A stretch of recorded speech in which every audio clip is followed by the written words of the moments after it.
All the jurors are here, Judge. Great.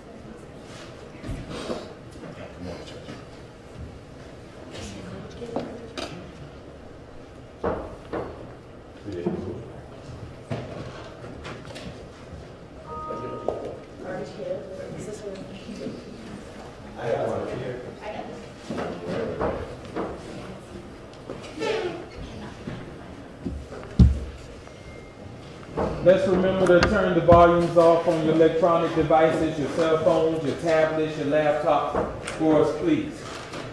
Let's remember to turn those things off. Yes, I'm ready. Okay. It's Thursday.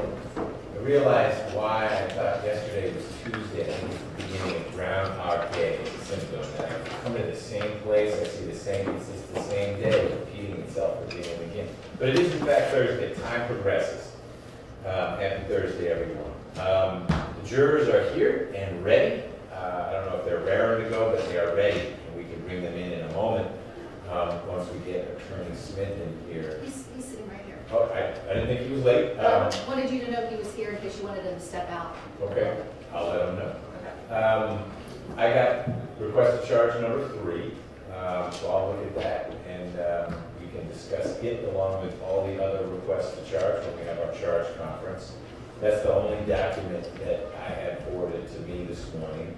Is there anything from the defense that we need to talk about before we continue with Mr. Smith's testimony?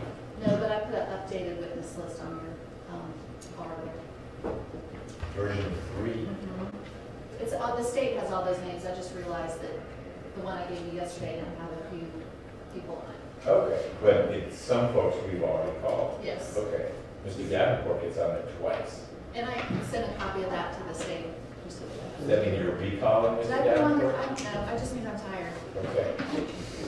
Anything from the state before we bring the jurors in? Who is going to do the cross-examination of Mr. Smith? You are. That's right. Okay, and you're here, so that's good. We're ready? Yes. Okay, time to get up.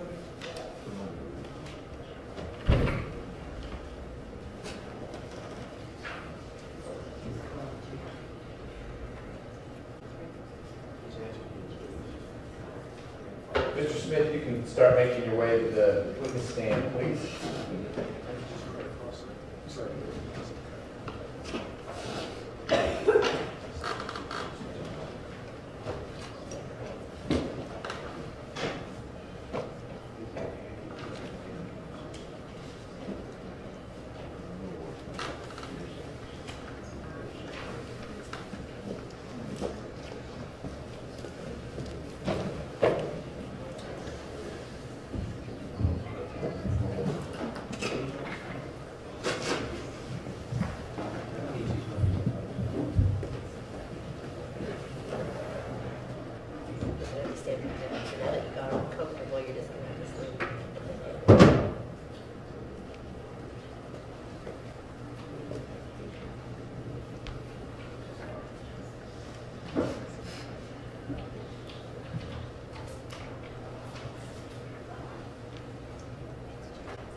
All rise for the jurors.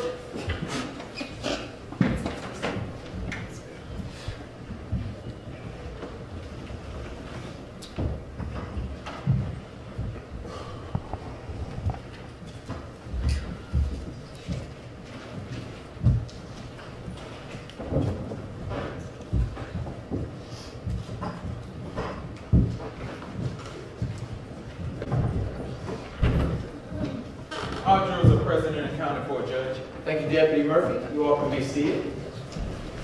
Good morning, ladies and gentlemen. Good morning. You look exceptionally fresh and ready today, which is great because we're going to start up again.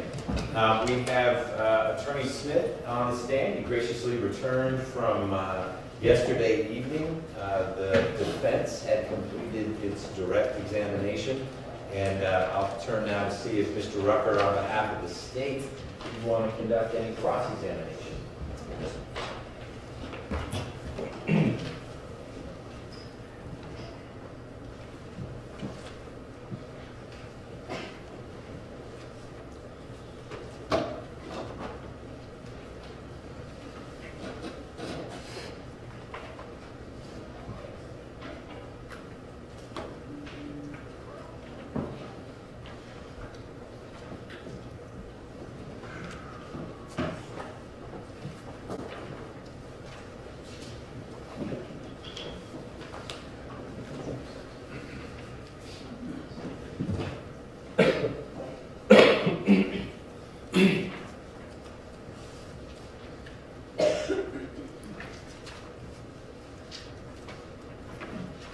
I knew I meant this morning, not tomorrow morning.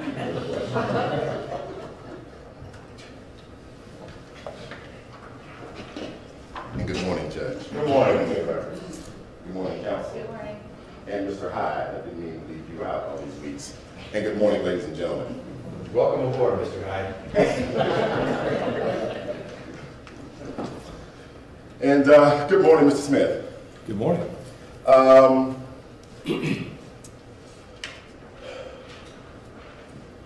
You were hired by the defendant to be the lawyer to represent the estate of Diane McIver. That's correct. Okay. And, but you had a relationship, at least to some extent, with the defendant that went back many years. I became acquainted with him in 1975. Okay. And at that time, did you have the occasion to actually work directly with him? No, sir. Okay. And so, as a lawyer or professionally, do you have any opinion about his abilities at all? I object to the form of that question. It's a low brow, his abilities as a golfer, his abilities as a labor lawyer. Okay. And you may choose to renew your objection, but we'll get it more targeted. Did you ever do any legal work with it at all? Other than just the preparation of the wills, no. Okay. And you were not a personal friend of his. Is that a fair statement? Well, I wasn't a close personal friend, but I was an acquaintance and I knew him and I thought of him as a friend. Okay, okay. And you respected him. Yes. And over the years, from time to time, you all would keep in touch. Just after I worked at Fisher and Phillips, it was just purely for doing like will work for him. For him. For him and then he and his wife. And then he and his wife. Okay. So let me ask you this. When you were hired to be the lawyer for Diane McIver's estate, do you work for Mr. McIver, or do you work for and on behalf of the estate? Well, the way I would put it is I work for the estate through the executor. The executor is the representative of the estate. Right. So that's the person I would deal with in representing the estate, Okay. but not Mr. McIver personally. Okay. And in Georgia, the executor sometimes is called a personal representative. Yes, that's correct. As the executor, he has certain duties and responsibilities. Correct. And you told us about some of those yesterday. Yes, sir. Now, can you explain to the jurors, you familiar with the slave statute? I'm renewing my objection. I had objected before when this topic came up with other witnesses. Okay. Yeah. You're familiar with the slave statute, right? Somewhat. Okay.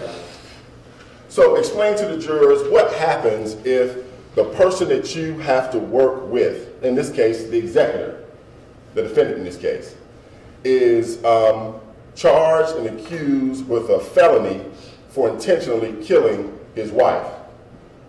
How do you reconcile working with the estate through the executor?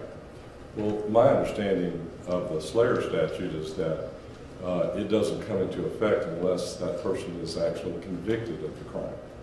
So I would say, unless I'm missing the point, I don't know that it has much impact at that point. Okay. And so for you, it meant the fact that he was accused has no bearing on you dealing with Diane McIver's estate through the defendant. That's the way I was trying to conduct myself as the representative of the estate. Okay. Now, fair to say this is not the first time we've talked. No, it's not. And the first time I called you to discuss Diane McIver's estate, you really didn't want to discuss it with me at that time. I'll agree with you if you say that's true. I don't have a significant recollection. Okay. But do you recall you told me you had to check with Mr. McIver first?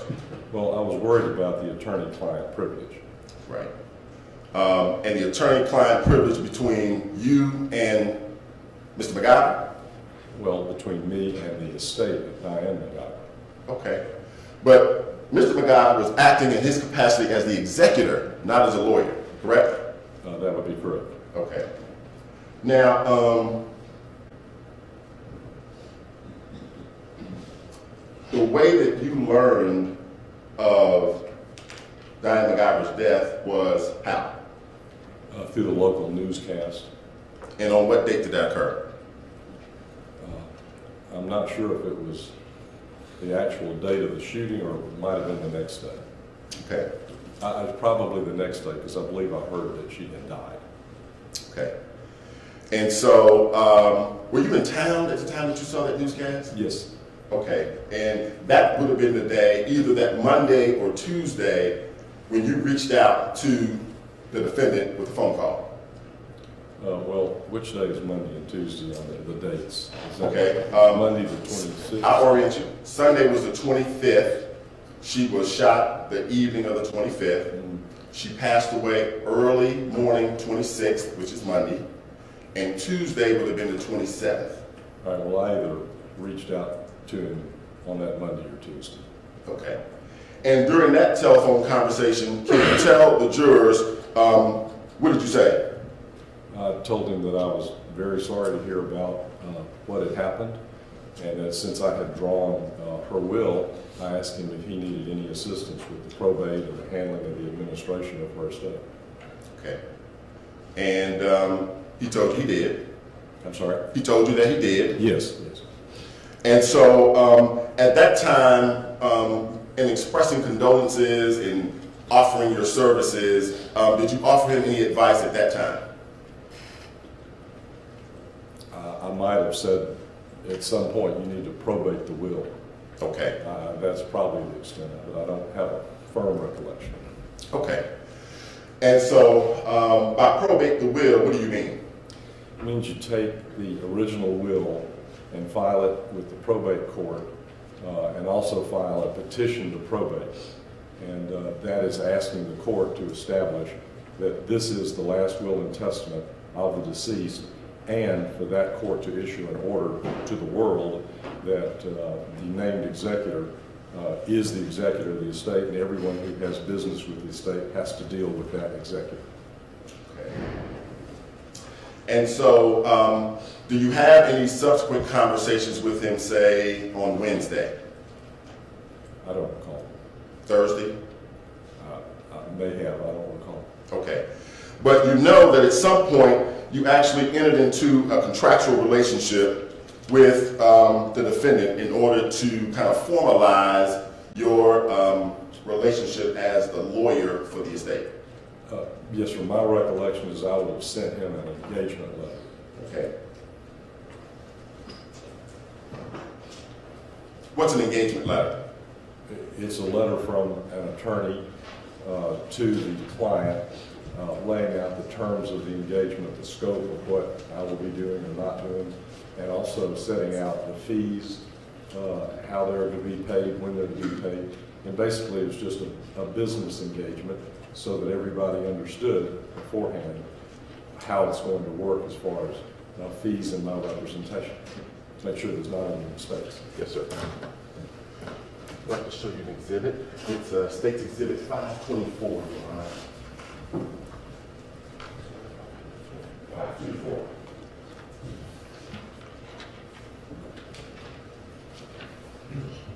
Okay? Okay, it's a 2-page document, correct? Correct. And you recognize it? Yes. Can you tell the jurors how do you recognize it? Well, it's on my letterhead at the top, and it's dated about the time that we were going to probate the will, and it lays out all of those terms I just mentioned to you, what an engagement letter does. Okay. And you recognize it to be the engagement letter between yourself and Mr. McIver, kind of formalizing your relationship as the attorney for the estate. Yes, sir. Okay. I would tender 524, Judge, in evidence. No objection. It's admitted. All right.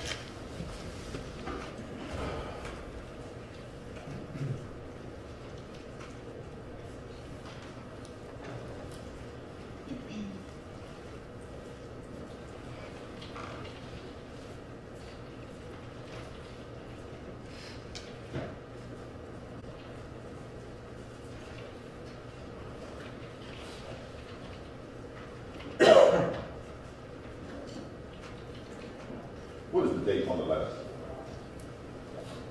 October 5, 2016.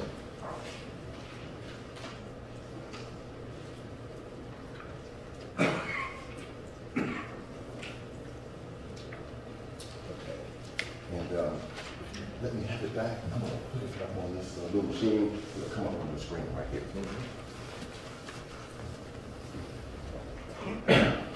Excuse me, Judge. This would always give it to me if I have to cough a little bit. Need some water? So, if you need water, I would love some water. get you a bottle of water, and that reminded me, I was going to commend to the jury another benefit of being here. You are out of what is today is the worst pollen day of the year, I heard on the radio. It's an ultra extreme pollen day, so if any of you are susceptible to pollen, you're welcome. We're keeping you here in a relatively pollen-free environment. And you get water too. So anytime you need a break, Mr. Smith, thank you, sir. We'll do our best to accommodate. Keep pumping the clean air, of course. Okay. And so here we see your letterhead, correct?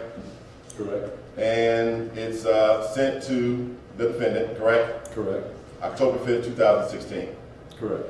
This engagement letter sets out the terms of your fees as well. Correct.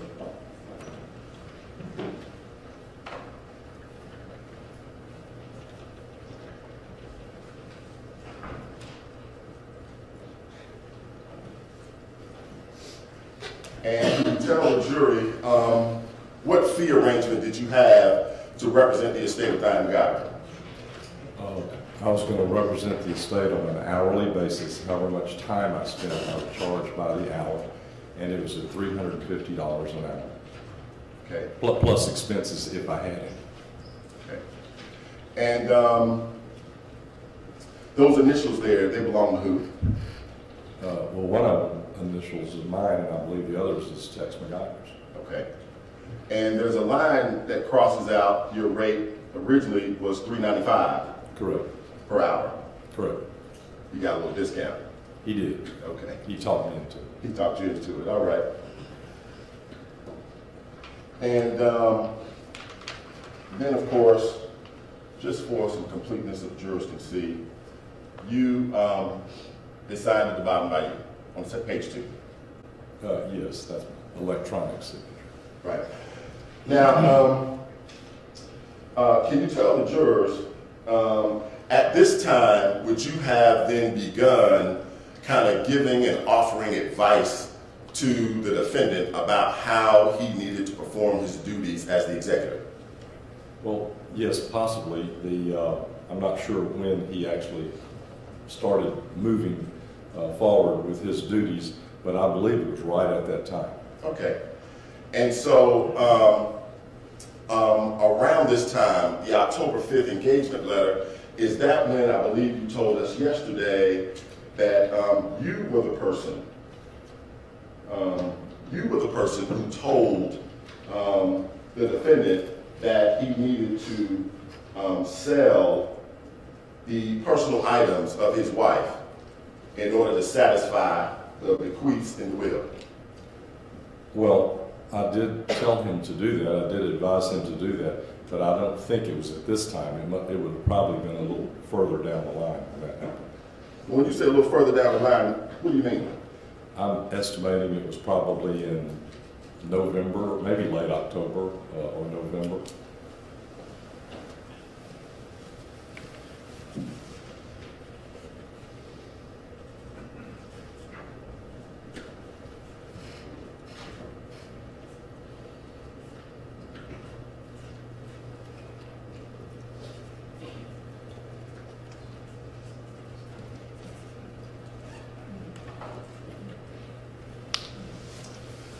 Okay, so I'm going to ask you a question.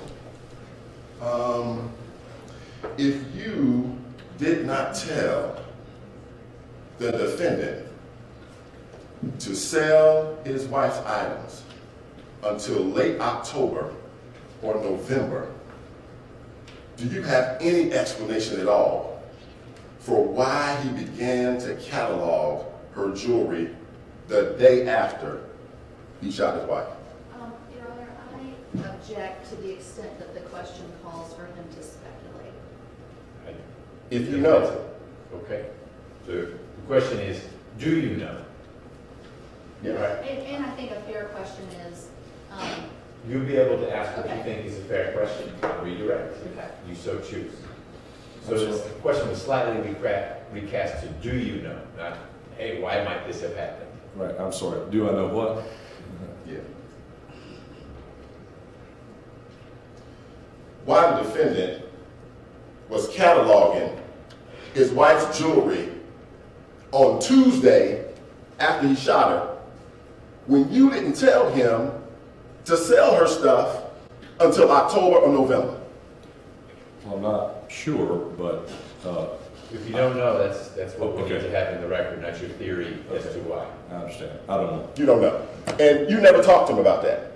Well, I might have talked to him about he needs to make an inventory of what the assets are, and he needs to begin the process of ascertaining what the liabilities and obligations of the estate are. So Right. that may have been the reason why. I don't. When would you have told him that? Because I thought you told me that on Monday and Tuesday when you talked to him, all you said was probate the will. And then by October the 5th, when you signed the letter, is kind of when you started advising him. Well, it's a little murky in this, the exact date of the engagement letter. In fact, I'm thinking that the actual will was probated on October the 5th. And so he and I would have been talking about the estate, whether that constitutes technical advice or not, I'm not sure, but we would have been talking about the estate prior to October 5th and during the weeks thereafter, the days and weeks thereafter. I'm sorry, is that responsive? I'm not trying to.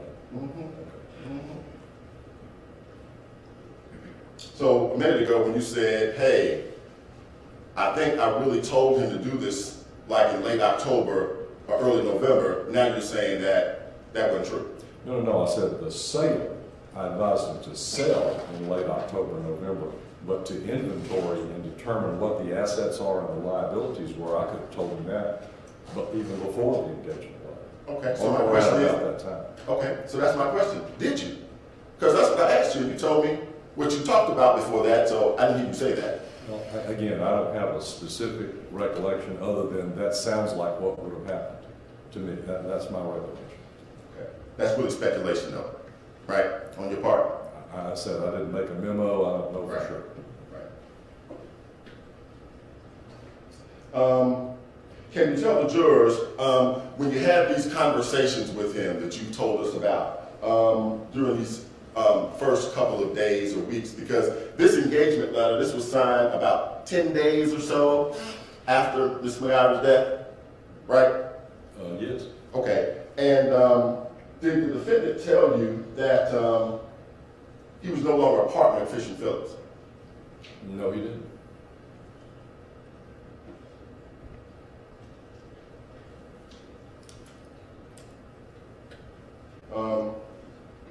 Did he discuss with you the fact that he was kind of, it's my characterization, he was broke without his wife's money on the day she died? Did No. you tell you that? No, no, sir.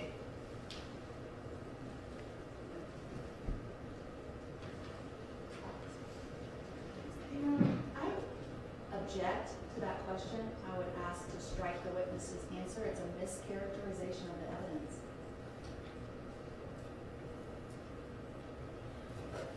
And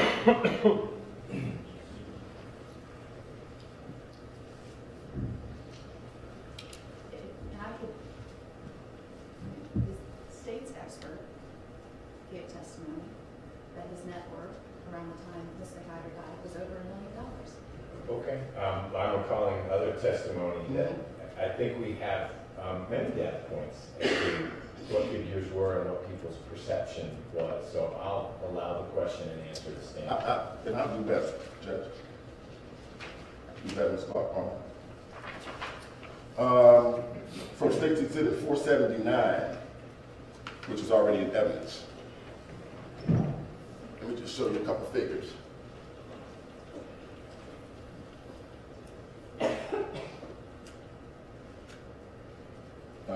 Just so you know, you have not watched any of the trial in this case, have you?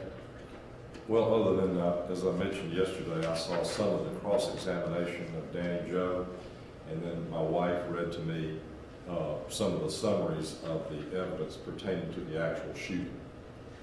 So you've seen But I haven't kept up with it other than that. Okay. And you didn't watch the testimony from the financial expert, Mr. Dean Driscoll? Correct, I did not. You did not? Yes, sir. Okay. This is, for the record, page 16 of State's Exhibit number 479. It's in evidence. It's a graph, kind of like, real similar to the slides that you did for the defense, that shows Mr. McIver's cash on hand as of, and DOD stands for date of death, okay? Okay. Right here,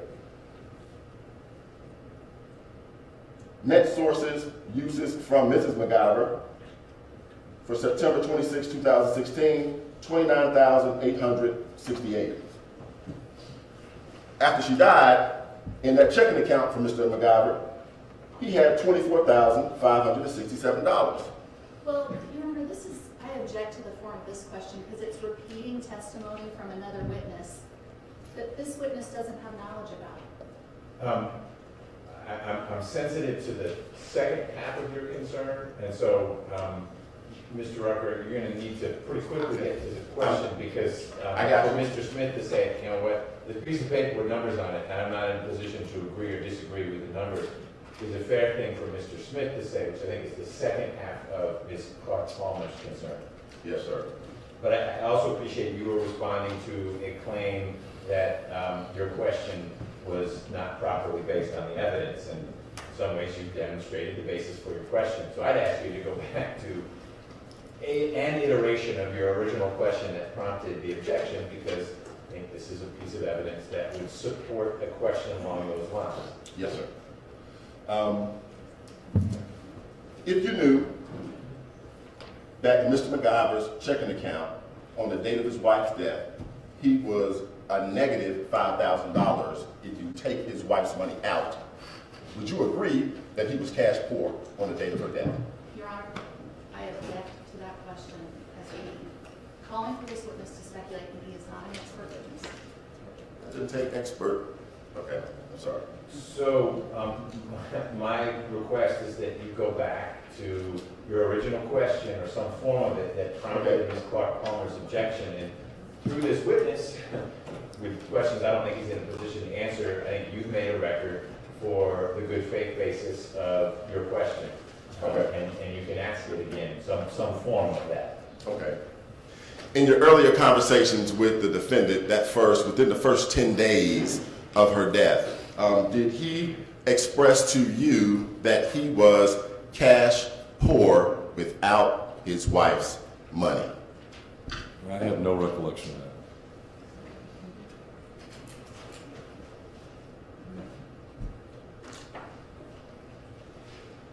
During that first phone call you had with him when you all were expressing condolences, did you advise him to seek out his wife's Social Security checks? Was that something you told him to do? Well, again, I'm not real clear on all that, but that doesn't sound like something I would have brought up at that time. Right. Because it's kind of inappropriate, isn't it? Objection, Your Honor, to that question. Sustained. That was a conversation you were having with him right after his wife's death, right? Yes, sir. Yeah. And so during that conversation, like, you didn't want to talk to him about his wife's money at that time, right? I'm just saying I wouldn't probably have talked to him about it at that time. Right. That would be a little insensitive on your part, wouldn't it? Objection, Your Honor. He's asking, I'll allow that. Yeah. Right? Do I think it would have been insensitive? Yeah. I said I just would be very surprised if I had asked him that question at that time. Now, can you tell the jurors, when did you find out that Diane McIver's estate didn't have enough cash in order to satisfy the will bequeaths? Well, it would probably have been later on in October or the first part of November would be my best guess of when we had done enough inventorying of the assets and estimated the values of those assets and then determined what liabilities she had to know the situation for her estate. So I'm guessing around the end of October, first part of November. And at that time, did you become aware that Diane McIver had loaned her husband $350,000? I would guess that I did know it at that point. Now, can you tell the jurors that $350,000 that was owed to Diane McIver by the defendant, that's an asset, isn't it? It's an asset of the estate, correct. Right. And in a minute, we're going to look at your slide where you broke down the assets that were non-probate and probate, okay? But this $350,000, is it a non-probate or a probate asset?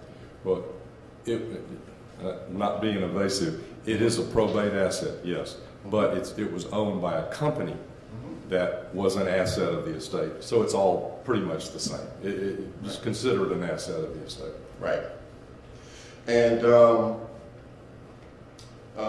what was the total amount of the cash will bequeaths? I believe it's $350,000.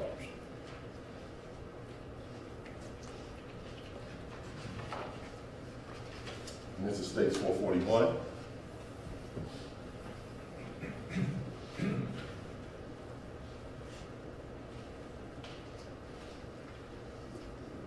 Okay.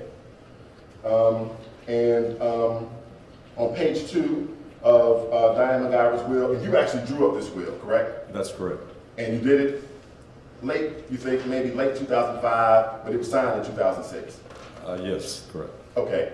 And so back in 2006, Diane McIver wanted to leave $200,000 to James and Wanda Hugh. Correct. Did you know James Hugh to be kind of like the guy who would kind of wash the cars and kind of help them out around the condo? I don't think I did. I'm not positive that I knew that. Okay. Did you know his wife would kind of be the former housekeeper? Did I know Phyllis Gable was the former housekeeper? No, I'm sorry. Inartful question. James's wife, Wanda Hugh, did you know her to be the housekeeper before Phyllis Gable? Oh, no, You didn't know. I don't think so. Okay. You knew Phyllis Gable to be the current housekeeper? I'm not even sure I knew that. Okay. She just would have given me the names and how much she wanted to leave to people. Okay.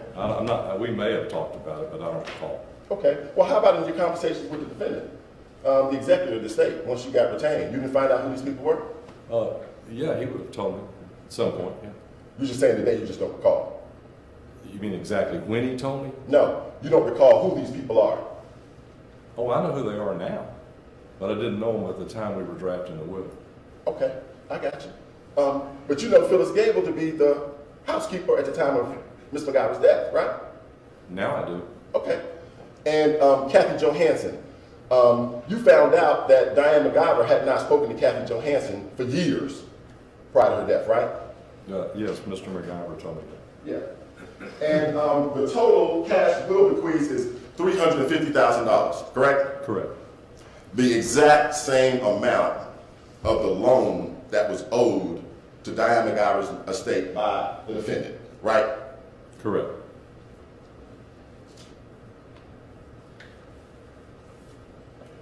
Now, in the gathering up of the assets of the estate, which included the $350,000, did you ever say something to him about, hey, when are you going to pay back this money? I don't think so, because it was pursuant to a promissory note, and the note would have had a due date on it, so I wouldn't have needed to ask him when he has to pay it back. Okay. And so, at no time did you talk to him about repaying that loan? Oh, no, we did. I did. You did? Yes. What'd you say to him? I'm sorry? What did you say to him? Oh, first of all, I think I found out that he was making the interest payments every month as the note required, and that he had this obligation that was due, I believe it was at the end of 2017. And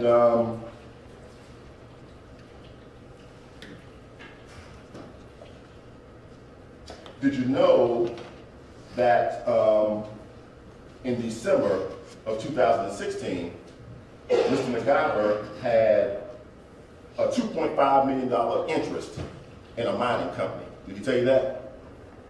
I'm not sure he gave me the figure, the amount of his interest, but at some point I did understand that he owned an interest in a mining company for kaolin. Right. You know what kaolin is?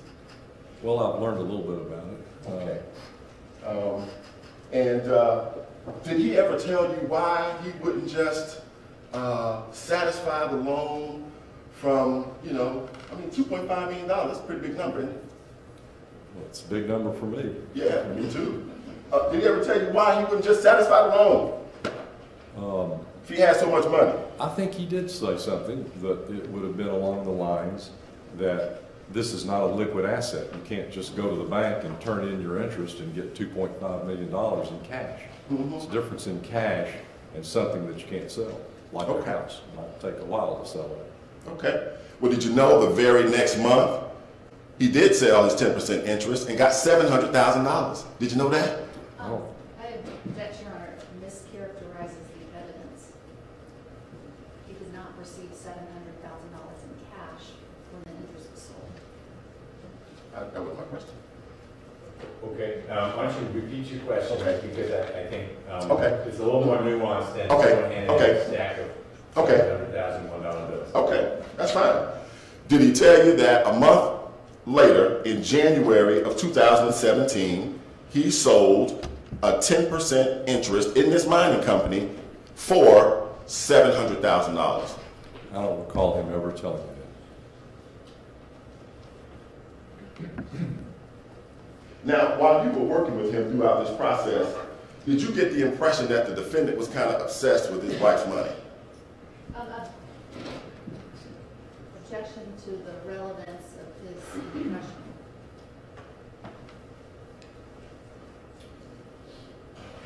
That seems like a fair objection. Okay. So I'll sustain.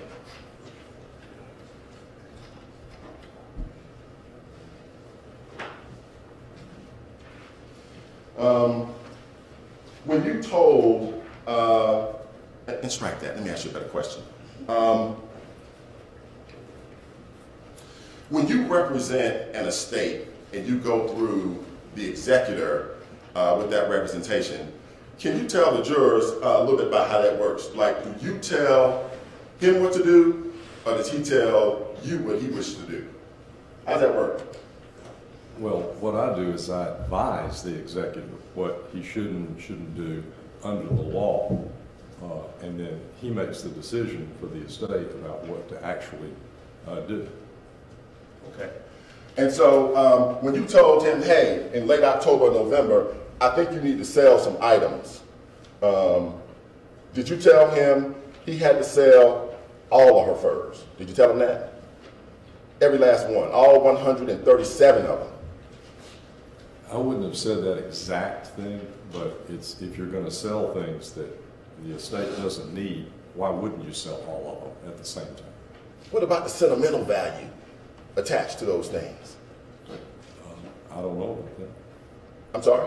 I don't know about the sentimental value as far as he's concerned. Well, he never told you that this was his soulmate. Yes, he did, many times. Okay, so what about the sentimental value that's attached to all these things that you told him he had to sell? Her shoes, her clothing, even the stuff that won in the wintertime. I'm just sorry, I wouldn't have, as the lawyer for the estate, I wouldn't have given him advice based on the sentimental value of it. He was getting the ring back, and I think there might have been some other things. But no, I just had to look at it kind of in a way, a business person. We need cash, and these are the best items to sell, and these probably should be the first items you sell, because they may be losing value over time. So that's what I would have told him. He could have told you, no, listen, it's too soon. I love my wife. In fact, I don't want nobody to touch nothing of hers right now, because it's just too soon. He could have told you that, right? Well, Your Honor, I object to the question as being argumentative.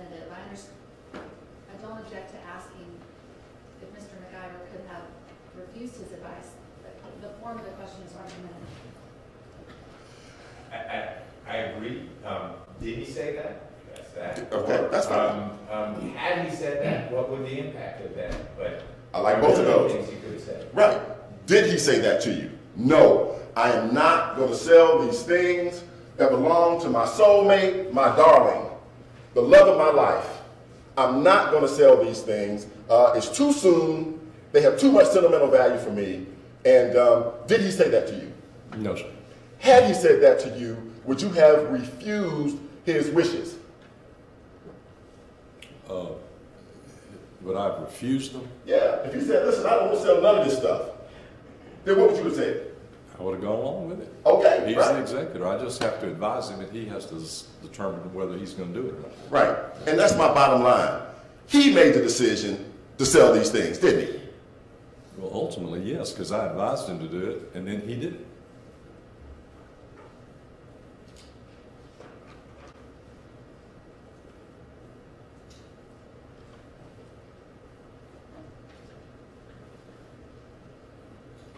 I mean, you know that he even sold the jewelry she was wearing on the night that he shot her. Right? I didn't know that. So, are you telling the jury that that would have been his decision? No, I would have just advised him to sell the jewelry. He could have chosen and left that out, right? Yes, I guess he could. Held on to it for sentimental value, right? He could have.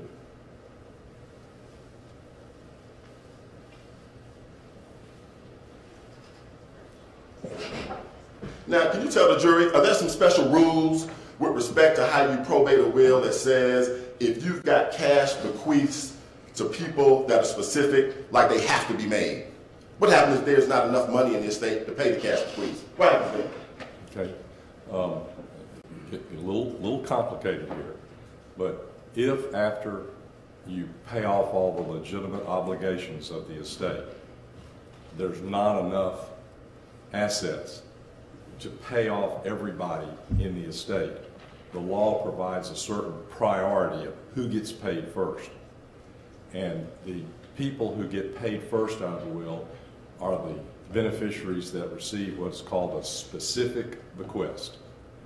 For example, a specific bequest would be, for example, the wedding rings that Diane left to Tex. She said, I'll give my wedding ring to Tex McIver. That's called a specific bequest. Then there are other types of bequests, but the specific bequests are the first in priority. They get paid first. And if there's not enough to pay all them, then you have to prorate it out, and then nobody else gets anything because all of the assets are gone. If you can pay off all the specific bequests, then it goes down to the next tier of bequests, and those people share in the remaining assets. And if there's not enough, then that's it, it's over. They only get a certain amount. And it goes down in steps of priority like that. Okay. Hold on 1 second. Is it prorated if you get to a point where one person is bequeathed $100 and the other person is bequeathed $200 and only $50 left? Does the $200 person get 2/3 of the 50 and the $100 person get 1/3 of the 50? Yes, Your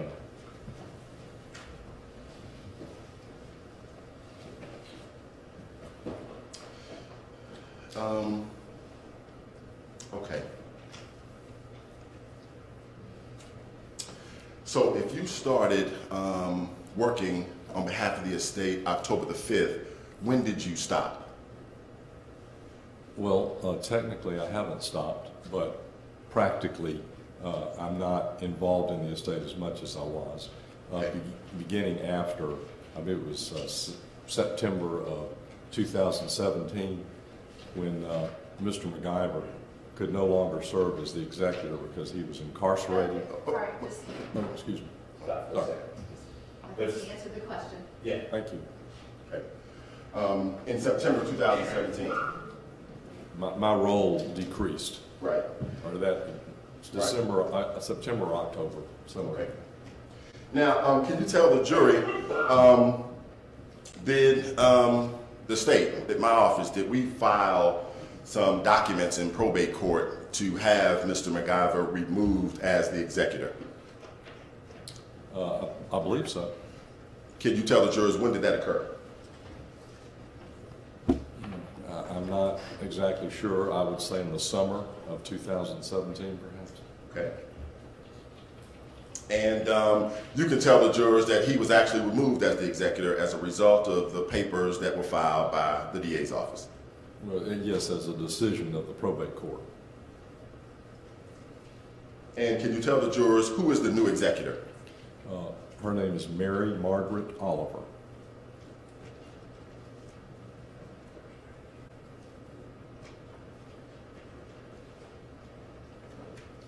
Now,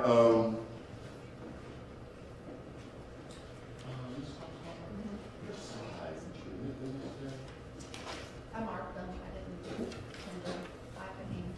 I've got a copy. okay. This is my copy I'm there. objecting to publishing them. Hmm? I do not object to publishing. Okay. We're talking about defense 16, which I had submitted as a demonstrative aid. So either way, if you need it, it sounds like she's willing to get you a copy of it. If it's something you want to share with the jury and Mr. Smith. Okay. Is it okay if I just use my copy then? Okay. Yeah.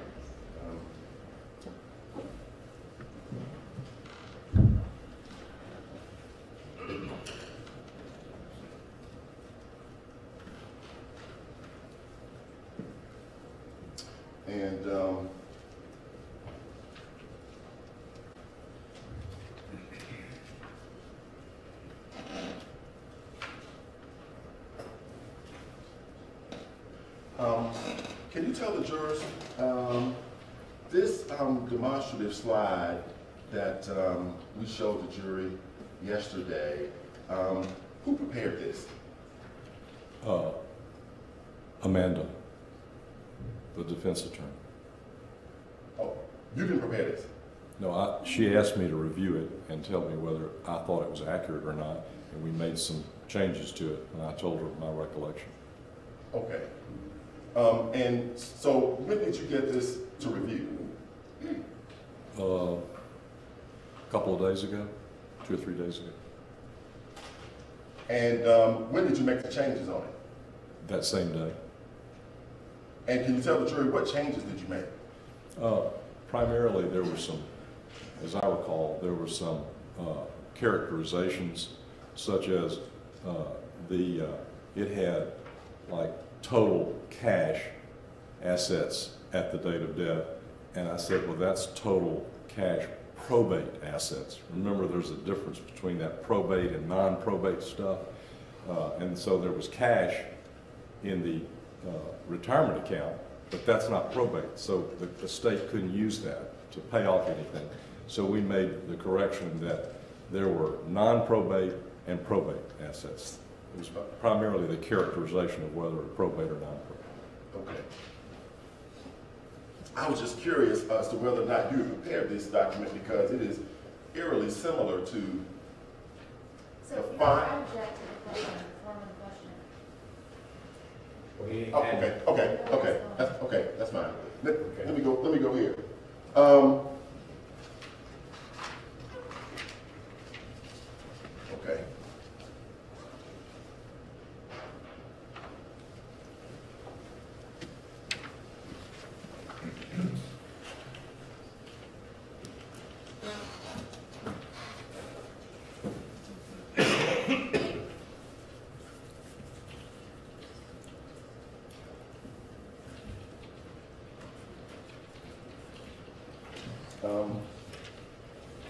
In States 441, which is the will that you prepared for Diane McIver, can you tell the jurors, in the will, she actually lists Mr. McIver as the executor for her estate, correct? Yes, she nominates him as the executor. Okay. And can you tell the jurors who is the beneficiary under the will? There's a number of beneficiaries. Okay. Who's the one that's listed on page 1 of the will? Tex McIver. Tex McIver.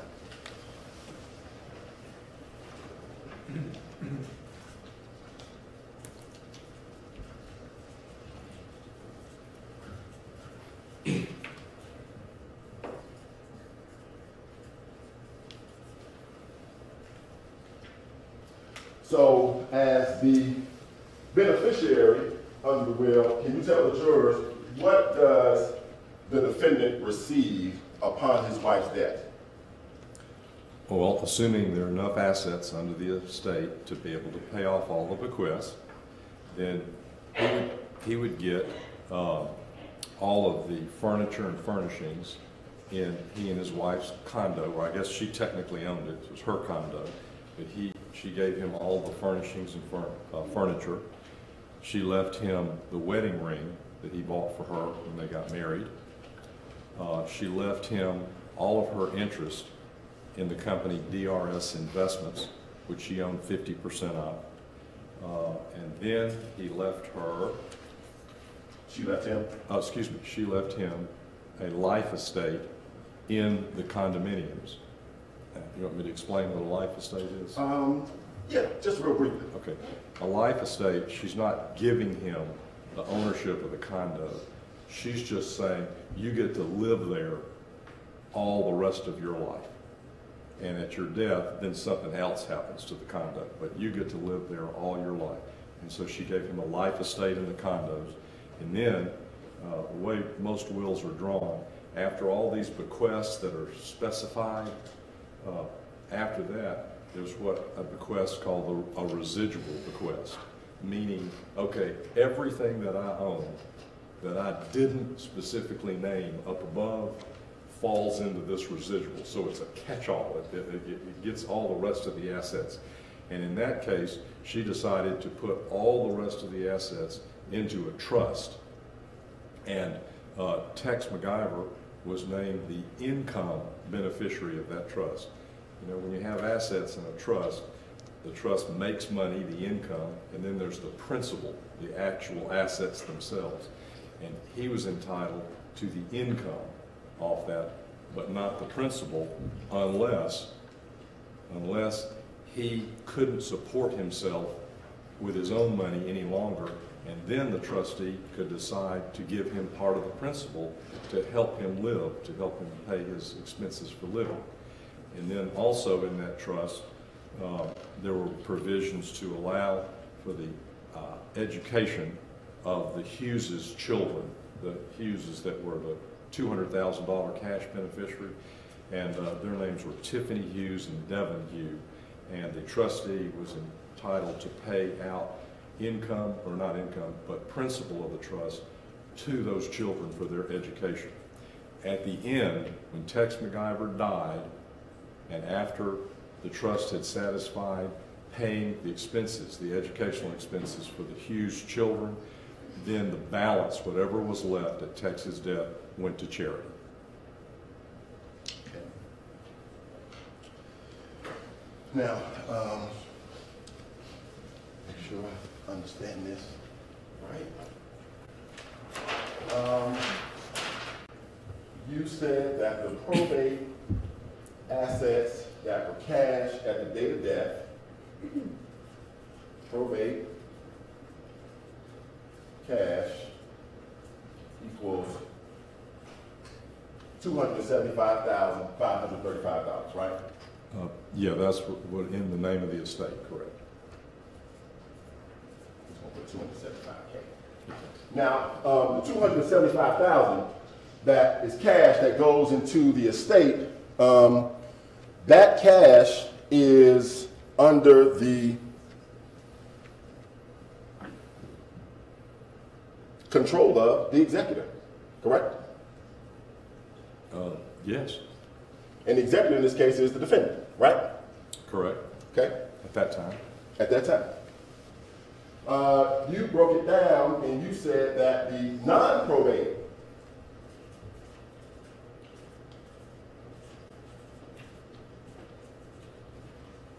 assets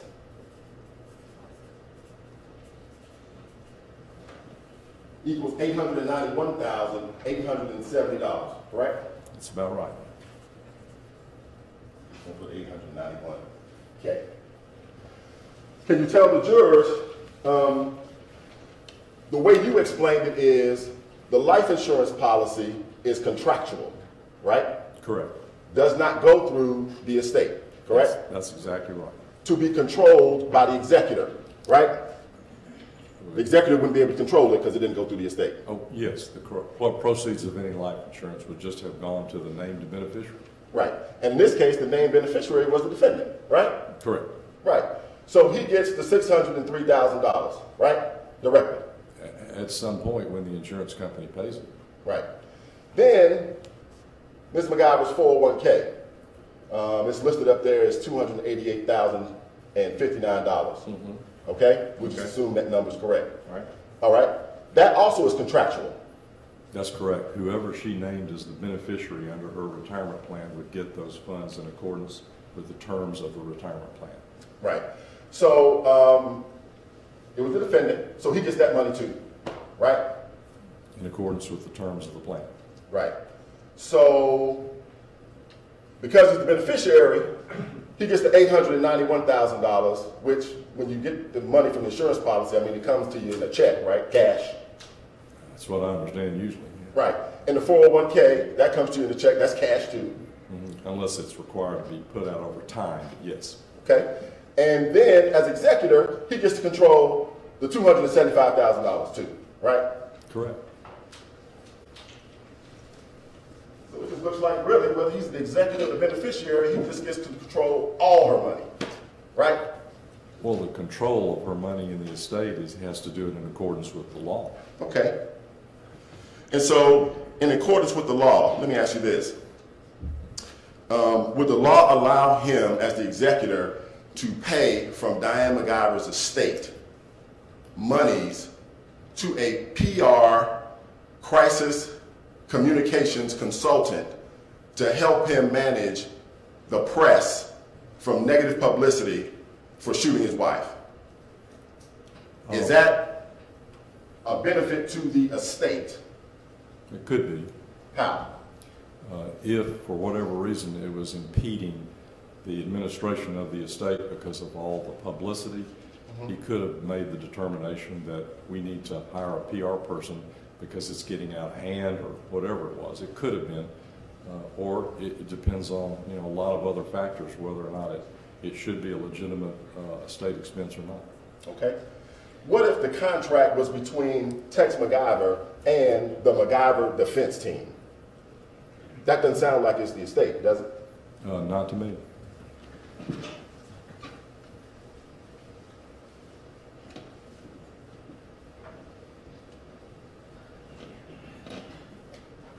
You know he paid about $24,000 out of her estate to that crisis communications consultant. Did you know that as the attorney for the estate? I'm not sure I knew that. I wasn't sure exactly how. Mr. Dickerson, is that who you're referring to? Yes, sir. I'm not sure exactly how it was paid.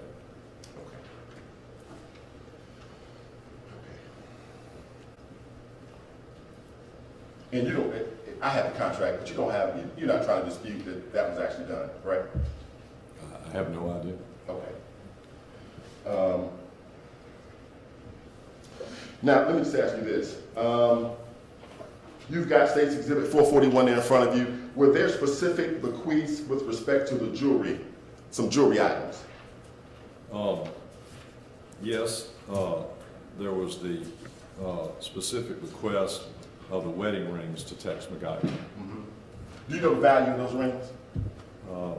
I seem to recall about $25,000, maybe. Have you ever seen the ring before? I don't think I have. Okay. Or if I have, I didn't realize I was looking at it. Okay. If he chose to, he could sell the ring, correct? Well, after he received it from the estate. Okay.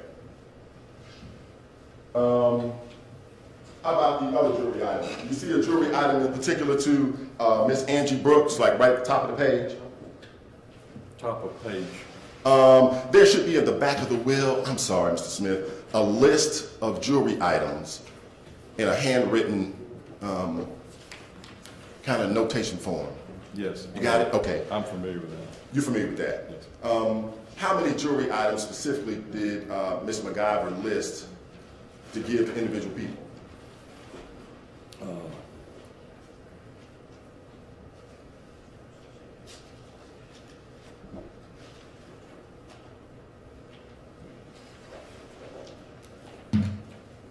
Looks like about 14, if I'm counting up correctly. Okay.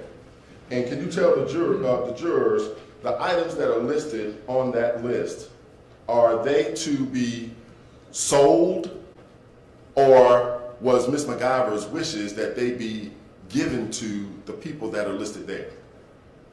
Okay, well, that's actually two questions. Okay. And once again, it's going to get a little complicated here, but the items on this list are referred to as precatory list items. And what that means is that she expressed a desire to give these items to these people in the list, but they're not a part of the will, and the executor is not bound to give these to these people. And the reason people do this is because if there's a lot of different items, and they may want to give, say, the Rolex watch to Mr. Jones, but then after the will is prepared, Mr. Jones and the testator get into a big argument, she don't want to list that anymore, she just strikes it off. If that makes it non-enforceable. You just can't make the executor do that. However, my experience is that when people do precatory lists, most of the time they are actually carried out. But let's say if the estate ran out of money and couldn't give the bequests that are in the will, all of these items would have to be sold, and none of these people would get any of that. I'm confused. What makes the list precatory as opposed to one of the other things that we've seen? Please give someone $100,000. Good question. In section 4 of the item 4 of the will, it says, I'm leaving a list in my other important papers, and I wish the executor to do this, but I understand such a list is only precatory and not binding on the executor. So it's just a way of not having to come back to the lawyers and change all these little items every time somebody falls out of grace or she wants to add something that she's added to the list before. And as I say, most of the time they're adhered to. So it works pretty well, but it's not legally binding. It's not a part of the will. So that the section 4, paragraph 4 that you described is, it envisions that the author of the will may well come up with such a list, and it creates that safety valve you described. Correct. Okay. Correct. Okay. But certainly, by creating the list, at that time, Diane McIver was expressing her desire to leave those specific pieces to the people that she listed there. Well, that's the way I would interpret it, yes. And as the attorney for the estate, can you tell the jurors, do you know whether or not any of those items have ever been given? Now, as I say, I haven't been intricately involved in the estate for several months, but my understanding is that they have not been given at this time. And in fact, they probably would not be given until everybody else in the will got satisfied. These would be probably the last things they give out.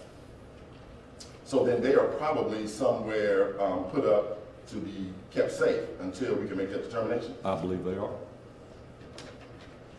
Let me show you an exhibit, the stage 401. And could you read for the jurors the items that are to be left for the first person on that list, Miss Angie Brooks?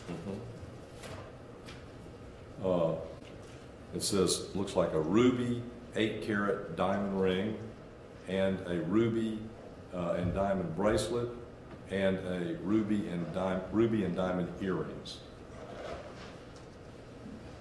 This is page 192.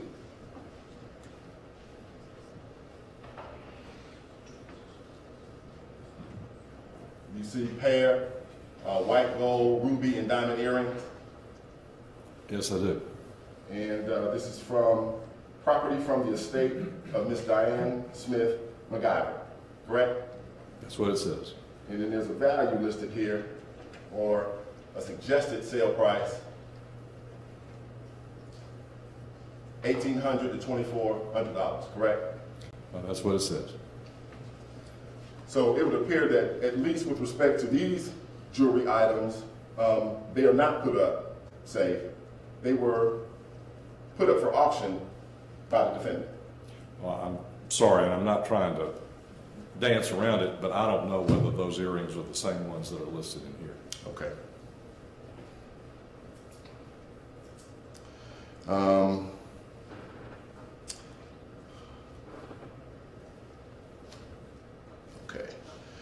Can you tell the jury the condominium that Ms. McIver left her husband a life estate in, you know that it's been sold, correct?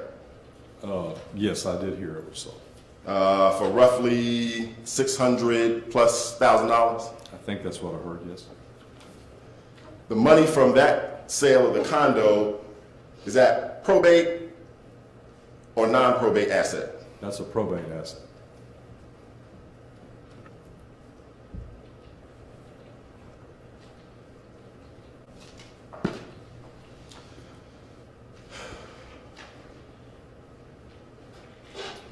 Now, one of the things that you told us that was one of the first priorities, or I think you said it was the second priority actually, was to take care of the funeral expenses. Correct. Now,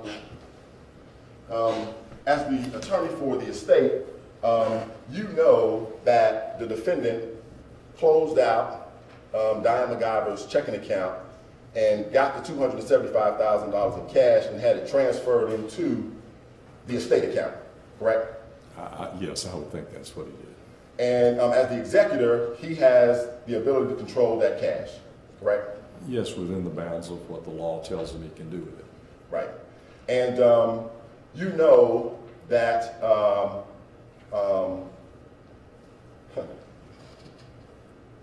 the defendant did not pick up his wife's remains until November, right? Did I know that? Yeah. No, sir. You didn't know that that's when he actually wrote the check and sent it down to As a probate attorney, you didn't know that? No, sir.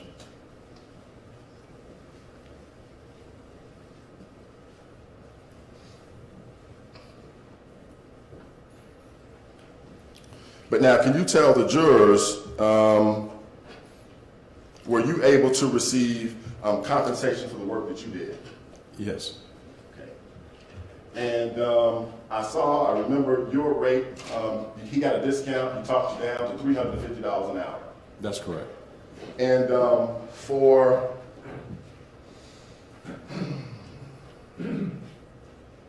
let's see, October, November, December, January, February, March.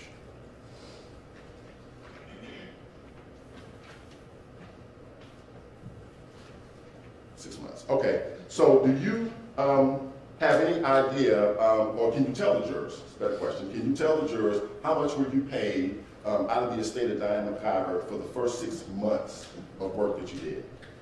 I'm afraid I can't. It was probably substantial, but I don't remember the exact number. Okay. You would have received your payment in checks? Yes. This is State's Exhibit 527. Just take a look real quick. It's a 3-page document, right? Yes. Okay. And do you recognize that exhibit? Do I recognize the Do exhibit? you recognize what that is? That there are checks made out to me. Okay. And it's from Diane McIver's estate? Yes. Okay. I will tender State's 527, Judge, in evidence. No objection. 527 is admitted. Okay. It's a single exhibit. It was checks for that aspect. It's a single exhibit, Judge. It's a 3-page exhibit that contains copies of 2 checks on each page. Okay. So let's go. We can go chronological.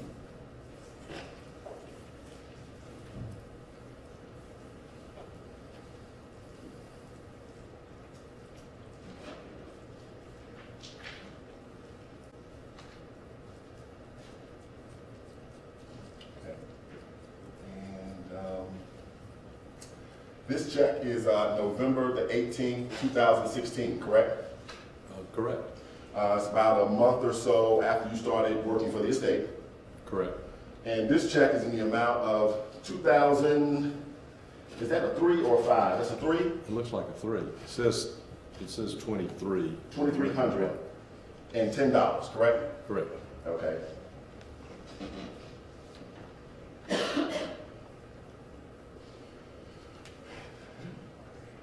Then in December the 15th,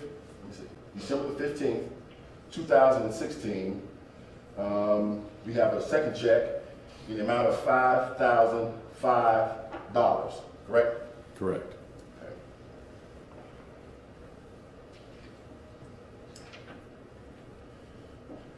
Then in January, on the 24th in 2017, this check, that's a pretty good month. Yeah, I can tell you why, too. Okay, I bet you can.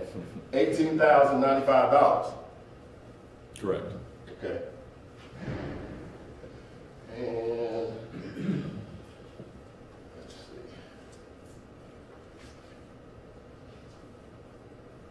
This is next month. This is February the 21st, 2017. This check was for $26,180. Correct. Correct.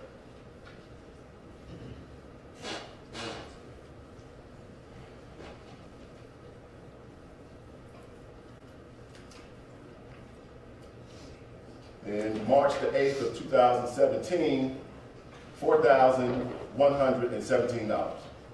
Correct. And then a couple of weeks later, March the 30th, 2017, $16,310. Yes. Correct? Yes.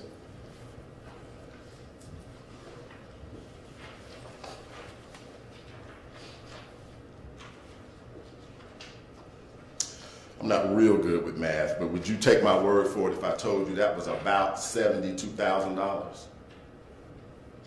Sure.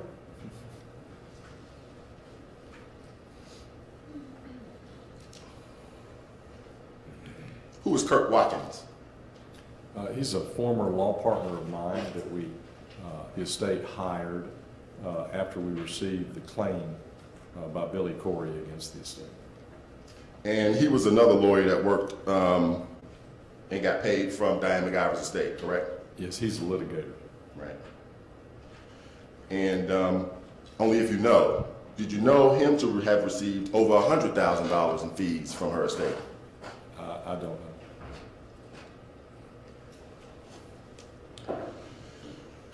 Now, did they ever seek your counsel for changing their will so that they could add their godson, Austin Schwall?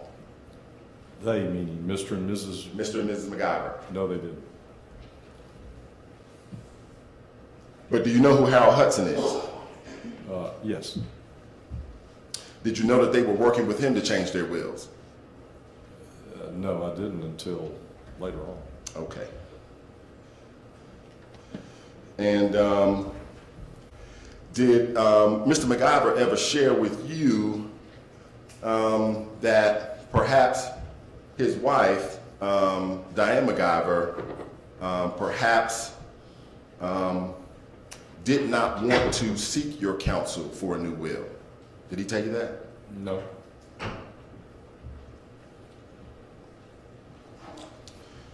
Now, have you ever had any conversations with him about her new will? Her new will? No, I didn't know there was a new will. Can you tell the jurors, were you aware that there was a safe in the Buckhead condo in Mrs. McIver's closet? I think I learned about it at some point during this process. Okay.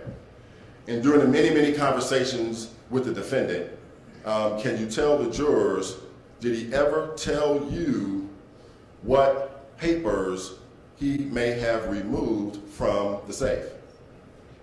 Your Honor, I object to that question as being argumentative. There's been no evidence in the record that there were papers in the safe at the condo. I think you need to rephrase the question. Did he tell you that he removed anything from the safe? I don't have any specific recollection of that, but if anything specific.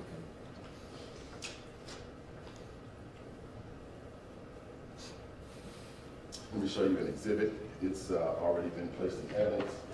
Counsel, it is from State's Exhibit 147, and I believe it is number, let me make sure, 19. Let's just see.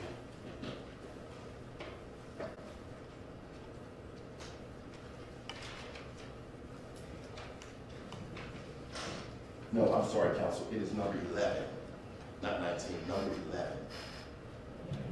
Can you give me 1 moment to look at that for you? Yes, ma'am. Publish? Yes, ma'am.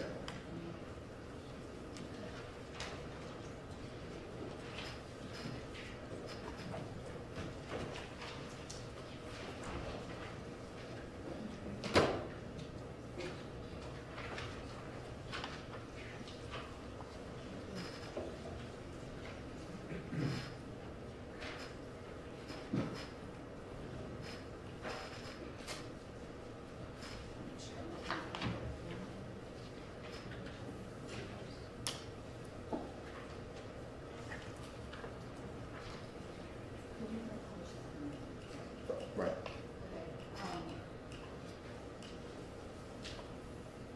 But the emails are in.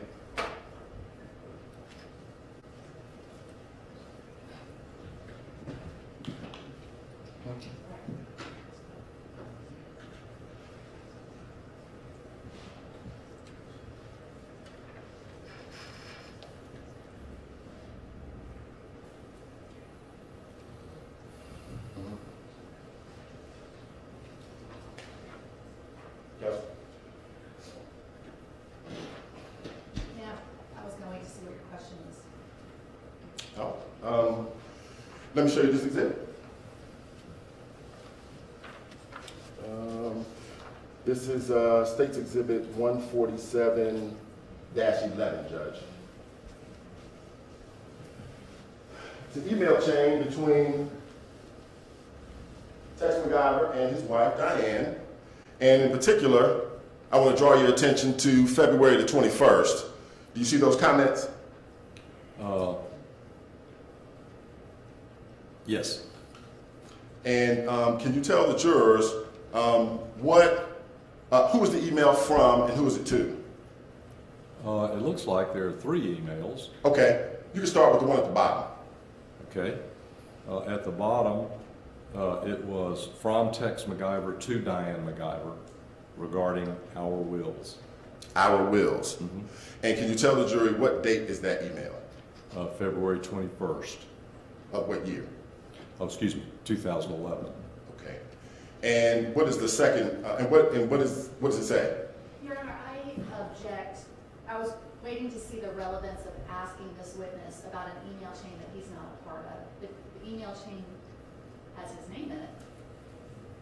Right. But I don't understand the relevance of asking him about a conversation he was not a part of.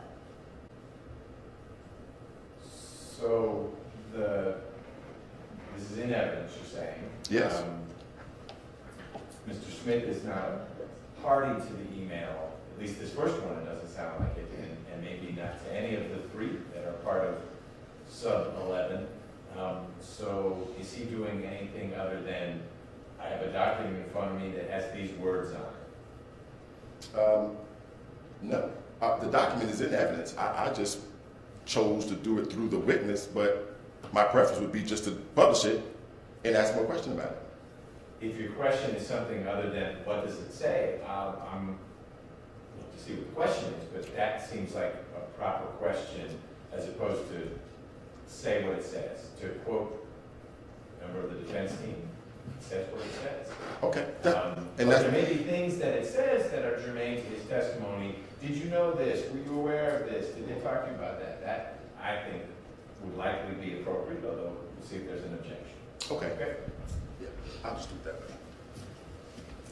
Okay.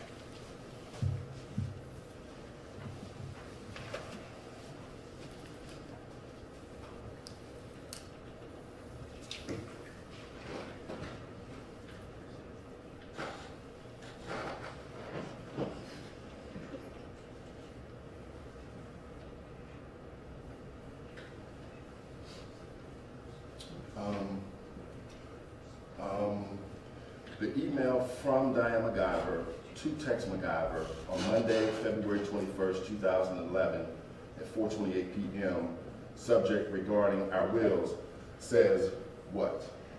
Says Stan Smith ripped your butt off last time. Remember, at least Harold is familiar with our issues now.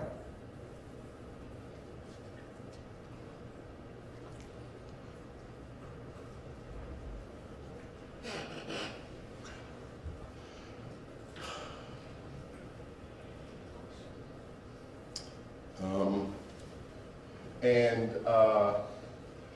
during your representation of the estate, did the defendant have any conversations with you about this exchange that he had with his wife? No, sir.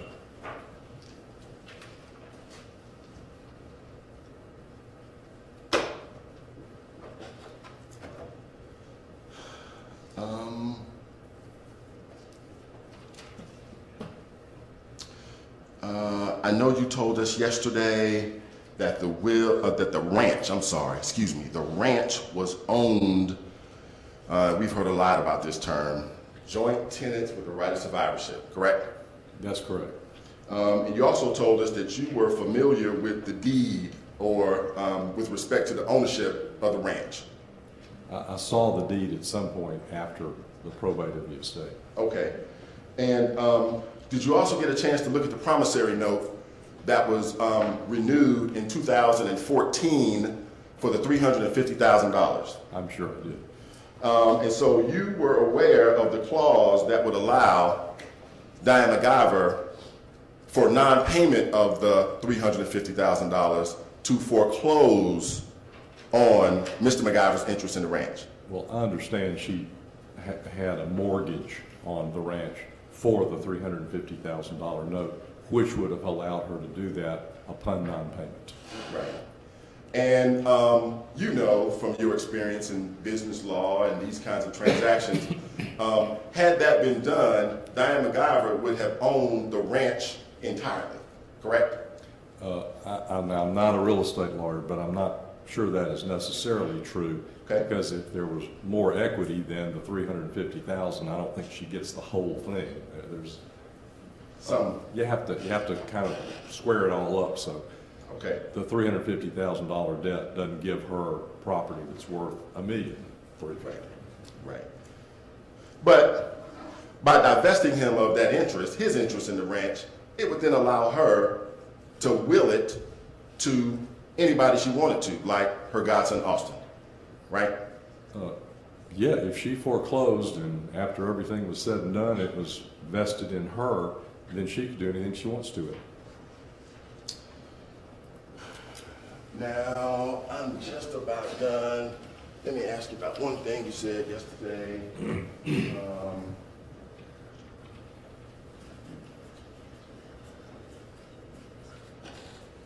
Network.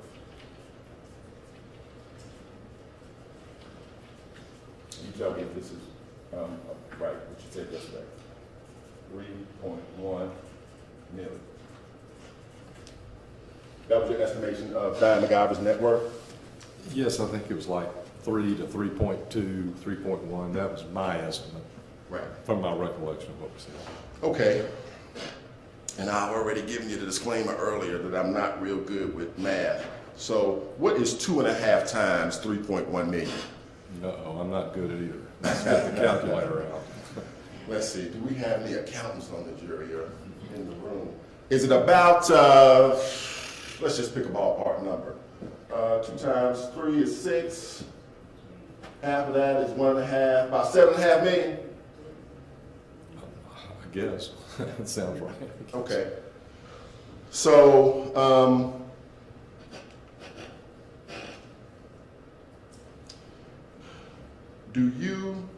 would you agree that getting $3 million, $3.2 million, and getting your 86-acre ranch back would be a pretty good motive? Objection, Your Honor. Objection. Yeah, so that might be a all pretty right. good argument in closing if you want to make it, but Okay. not a question for Okay, many witnesses I could think of. okay, I understand.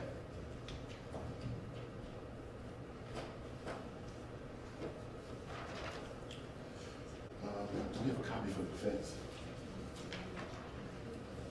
This is from, Mr. Chair. 525. Yes.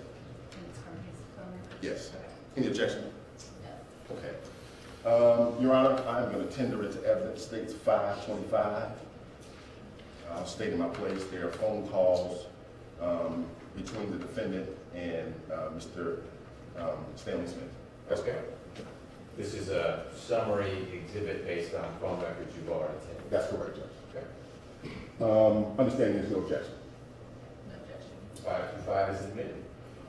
Just for the record, Mr. Smith, please don't call out your entire phone number, but if you could give the jurors the last 4 digits of your phone number, in case they want to look at this at some point. 3238.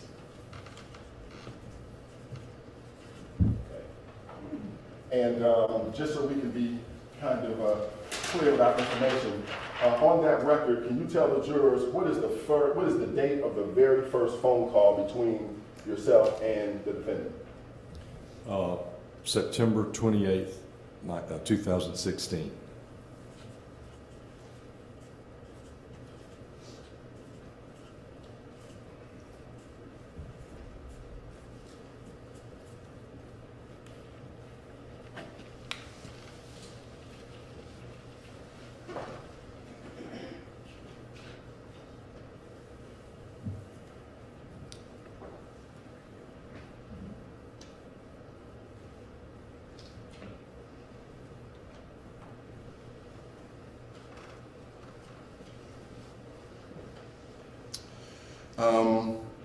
I think earlier you mentioned that you became aware that U.S. Enterprises had made a claim against the estate for $975,000.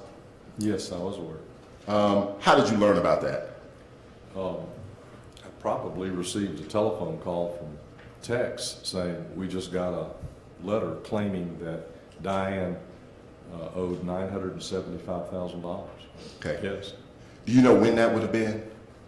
My guess is that it was probably right after the new year, in the January 2nd or first, second, 3rd of January 2017. Okay. And so just by, a common sense kind of connection, that January 2017, that is several months after the death of Diane McIver. Yes. And you were aware that that claim was satisfied by a key man life insurance policy that Ms. McIver had, correct? No. You didn't know that? No, I don't think it was satisfied by that key man life insurance. Okay. Well, let me ask you another question. Was the $975,000 satisfied? Yes, and ultimately in a settlement agreement that occurred months later. Okay. And was the key man life insurance policy a part of that settlement of that figure? Yes. And then in addition, there were some other things that came into play to satisfy the $975,000. Yes. And as you sit here today, that is not a claim currently existing against the estate. That's correct. All right.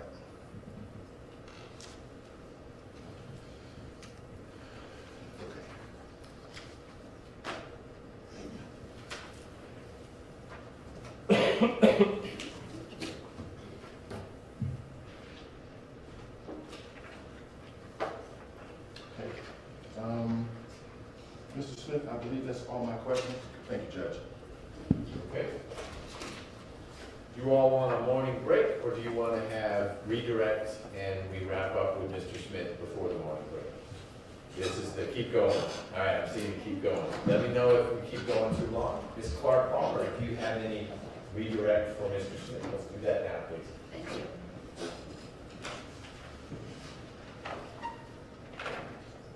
Mr. Smith, do you know if Tex McIver had ever served as executor of an estate prior to him serving as executor for Diane's estate? I was not aware that he had ever done that before. All right. Do you know if Tex McIver, if his area of practice of law was wills and estates? I know that he was a labor lawyer, which is not part of wills, trusts, and estates. All right. Your area of practice is what, again? It's wills, trusts, and estates, and corporate and business law. With Diane McIver's estate, was this the first time that you had ever served as the lawyer for an estate? No, ma'am. How many times previously had you done that? A number, 15, 20, 25, something like that. Okay. Fair to say it's something that you had experience doing, serving as the lawyer for an estate? Yes, I would say so.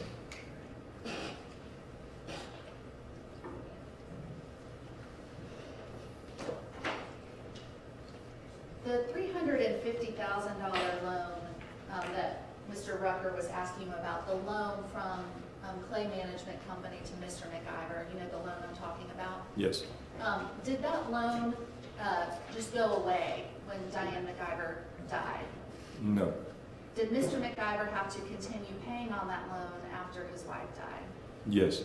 Did he actually continue to meet his obligations under the loan after she died? Yes. And remember, Mr. Rucker was asking you some questions about whether the items have sentimental value and jewelry. Do you know, who did Miss McIver leave her wedding rings to in her will? To Tex McIver.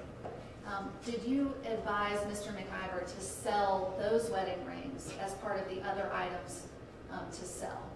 No, I didn't advise him to do that. Do you know, did he sell her wedding rings? I understand he did not. And Mr. Rucker also asked you some questions about the slides that we went through on your direct. and asked you, who prepared those. When I sent them to you, what did you do with them? I reviewed them. And what were you reviewing them for? Like just grammar and punctuation or other things? No, I wanted to be sure they comported with my recollection of what the statement said. Right. And did you go back and look at any documents that you had to make sure that the information on the slides was accurate? No, I didn't. Okay. Is the information on the slides accurate to the best of your knowledge? Yes.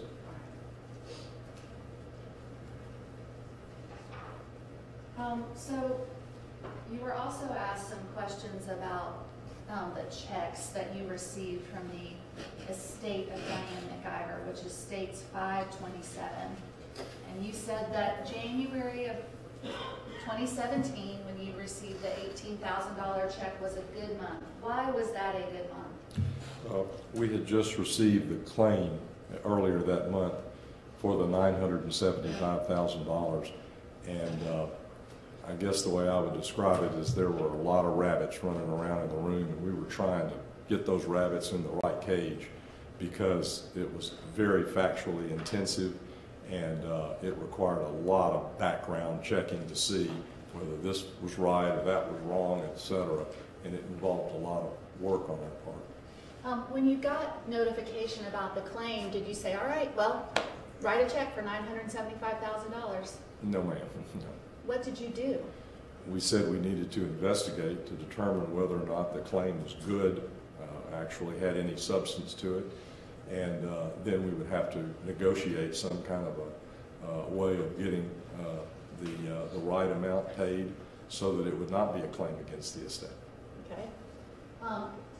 Do you keep track of your time? Yes.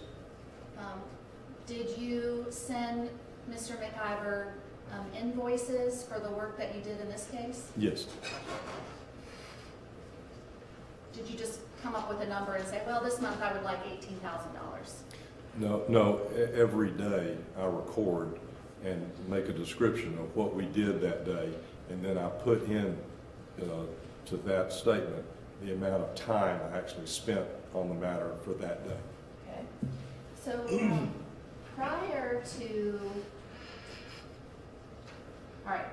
prior to receiving the claim in January of 2017, in November, you received $2,310, correct? Right. And in December, you received about $5,000, right? Correct.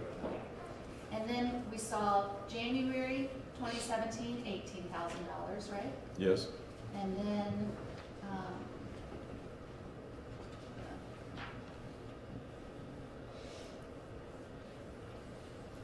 it's going to be a little hard to see, but February, $26,000, and then 2 checks in March, one for $4,000-ish and one for $16,000-ish. Can you tell the jury why was the check in February of 2017 for $26,000? Why? Yes. It was just the amount of time that we spent on the case, and I would say it was the vast majority of time had to do with trying to run down whether or not the claim against the estate was valid, and how we were going to try to settle the case. Okay. And for March, why did you spend time in March working on the claim to get to the? Did you spend time in March working on the claim against the estate? I'm sure I did. Okay. And the claim was by who again? It was by U.S. Enterprises against the estate. Okay. So if U.S. Enterprises had not filed that claim against the estate, would your bills have been this high? I'm sure no.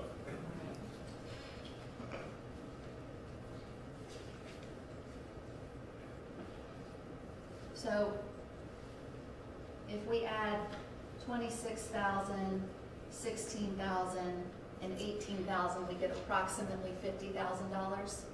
Okay. Okay. And that was in large part time that you spent working on the claim by U.S. Enterprises. Yes, the claim and possible settlement thereof. And that $50,000 came out of funds for the estate. Correct.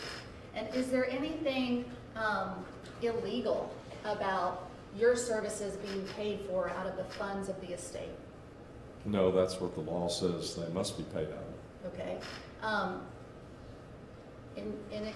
Your experience, have other people paid for your services out of the funds of the estate of whoever the decedent is? Yes. Is it fair to say that that is typical?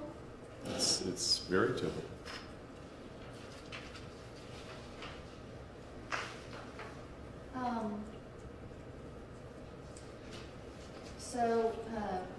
Mr. Rucker asked you some questions about a new will. And I presume when we're talking about a new will, we're talking about a will subsequent to the one in 2006 that you drafted.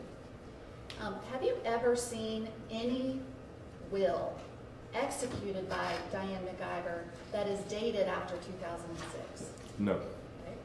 Okay. Did the estate do anything after she died to try and find whether there was a subsequent will? Yes. One thing that we did was we published in the Fulton County Daily Report an open letter to all lawyers in the state of Georgia asking if they had a subsequent will to the will that was probated to please bring it forth to the probate court in Fulton County. When do you think you did that? Not a date, but just, can you remember a month maybe? Yeah, it probably was either at the end of 2016, but probably, maybe more likely at the beginning of 2017. All right. I think we've covered this for the jury before, but can you give like a one sentence, what is the Fulton County Daily Report? Oh, it's the legal newspaper for Fulton County. All notices, any kind of legal notices or other things go in there. And it's also pretty well read by most all lawyers in the jurisdiction. Did you get any responses to your ad in the Fulton County Daily Report? None. Okay. Do you know that the district attorney's office executed a search warrant at Mr. McIver's condo? Yes, I heard they did. Okay. Do you know that the district attorney's office executed a search warrant at Harold Hudson's office? I heard that as well. Do you know that they executed a search warrant at Harold Hudson's house? I heard that as well. Okay. Do you know that they went through the documents that were in Diane McIver's locked file cabinets in her office at the Corey companies? Yes, I heard that. And in all the time that you have served as the attorney for the estate, have you ever heard that anybody has seen an executed will signed by Diane McIver after 2006? No, I have not. And have you personally ever seen such a document? No, ma'am.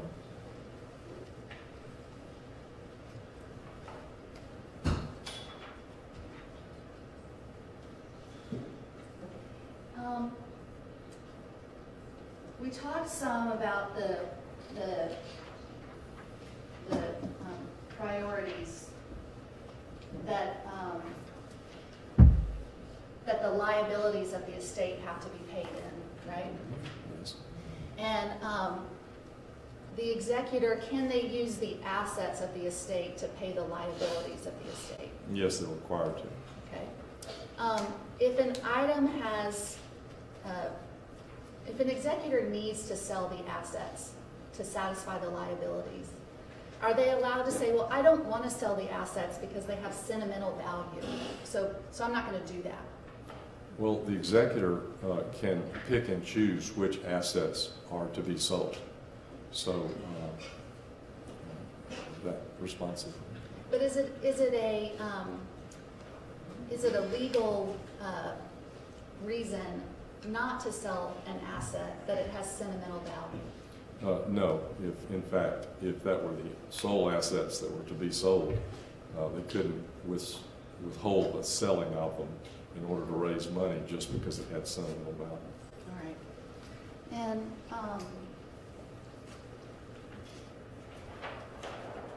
you told us that the $3 million estimation of Ms. McIver's estate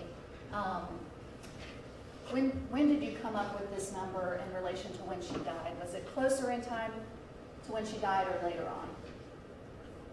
Well, I would say it's a month or two afterwards, somewhere in there, when the executor had gathered in all the assets and made some determinations about the possible worth. Those numbers kind of change because sometimes you think an asset may be worth something and it turns out it's really not worth that much, or it may be worth more than you thought originally. So it's always a kind of a flowing kind of a thing. Okay, and you said you kind of, did you sort of reevaluate this number from time to time as the assets and liabilities of the estate changed? Yes. All right. I didn't, but I saw the documents where they had shown the change. Okay. The executor's responsible for that. All right. Did the value of Ms. McIver's estate ever go above $3 to $3.2 million? Not that I'm aware of. Did it ever go to $7 million? No, I don't think so. Did it go down from $3 million? Yes, as the expenses were paid, the value of the estate would have decreased in the amount of the expenses and other costs. The other costs, when the claim was received, was ultimately settled with U.S. Enterprises, did that deplete the assets of the estate? Yes, to the tune of about $500,000. Okay.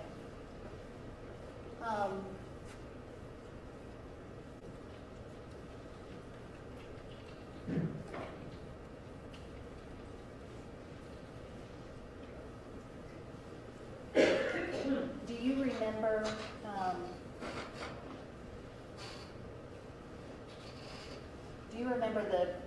the lowest number that you ever saw as a value for the estate? I'm sorry, I don't. Okay. All right. Thank you, Judge. Those are my questions. Okay. Jurors, if you have questions for Mr. Smith, please send them to the left and down. And Deputy King, good to see you again. How you been? Everything's good, y'all. Have you missed us? I did it. Oh, good. Well, it's good to have you back. If you could collect these questions. We've missed you.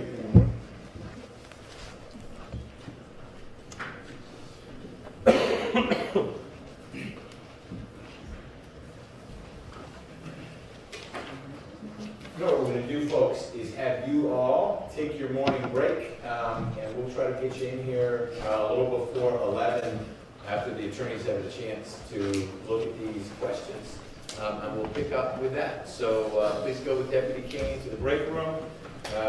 Enjoy your break. Don't talk about the case, and we'll see you back in here hopefully a little before 11.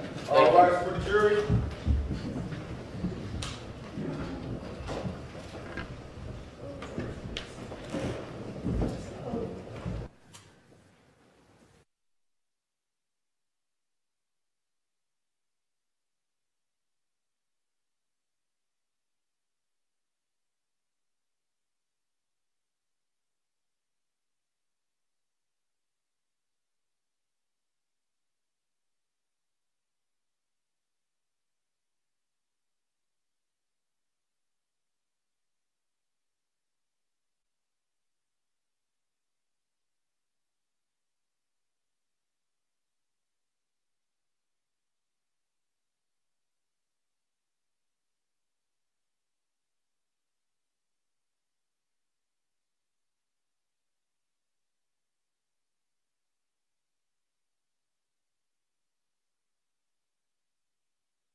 Clark Palmer, anything before we bring the jury out? No, Your Honor. Mr. Rucker? Okay, I'll go through the questions with Mr. Smith once we get the jurors out. Thanks.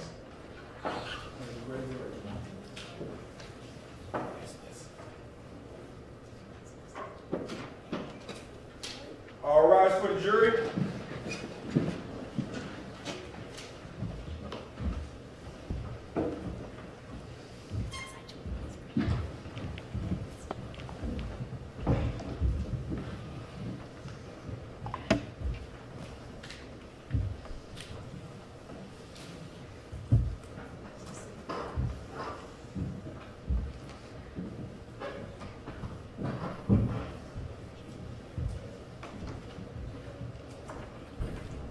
Juries are present and accounted for, Your Honor. Thank you, Deputy King. Welcome back, ladies and gentlemen, unless you can be seated. Mr. Smith, a few more questions, and then we'll see if the attorneys have any follow-up. Do you know if Mr. McIver was collecting the executor fee? I do not know whether he collected any executor's fees, but it was my understanding he had not by the time my involvement tapered off.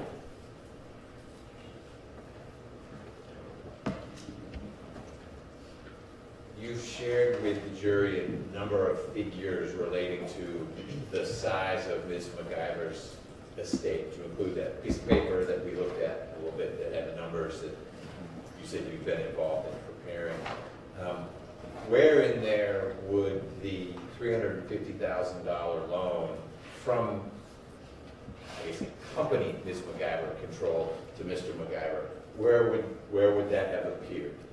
I don't believe it appeared in any of the charts, but the note was owned by a company called Clay Management, which Ms. McIver owned 100% of Clay Management. So it was part of the estate too. It's just kind of one level down into the assets. The note was owed to Clay Management. You discussed a 3.1, 3.2 million figure. Would that figure have included the $350,000 loan would that be part of the asset base? Yes. Do you know if the loan was paid to the estate by the due date? I do not know. The life estate in the condominium, do you know what happened with that by operation of the will? As I understood, the condominiums were sold, and because Mr. McIver held a life interest in that estate, and because the trust that was part of the residual of the estate, it owned the rights to it after the expiration of Mr. McIver's life estate, both of those parties would have had to have consented to the sale, and they would have had to decide how to divide up the value of that condo. What was the value of the life estate that had not expired yet, and what was the value of the residual trust for that portion of the assets. I think you've started to answer, maybe fully answered the next question, which is who received the proceeds when the condominiums were sold? And I'm understanding you to say there would have been some division between Mr. McIver as the owner of the life estate and this trust. Yes, but again, not to be so technical about things, but as long as the asset was still in the estate, I'm assuming that those proceeds still are in the estate, but instead of Mr. McIver getting a life estate in the condo, when they make the distributions to the beneficiaries, whenever that happens, he'll get the cash instead. Okay, so if the condos were sold for, I'm making about $500,000, is that something that would cause the value of the estate to grow, or that was already included in the 3.1, 3.2? It was already included. I believe we had valued it around $600,000. So if it was sold for more, it goes up a little bit. If it was sold for less, it goes down a little bit, and it's more liquid. Correct. That's why it's so fluid. Okay. You answered a question or two about Mr. Watkins who got involved.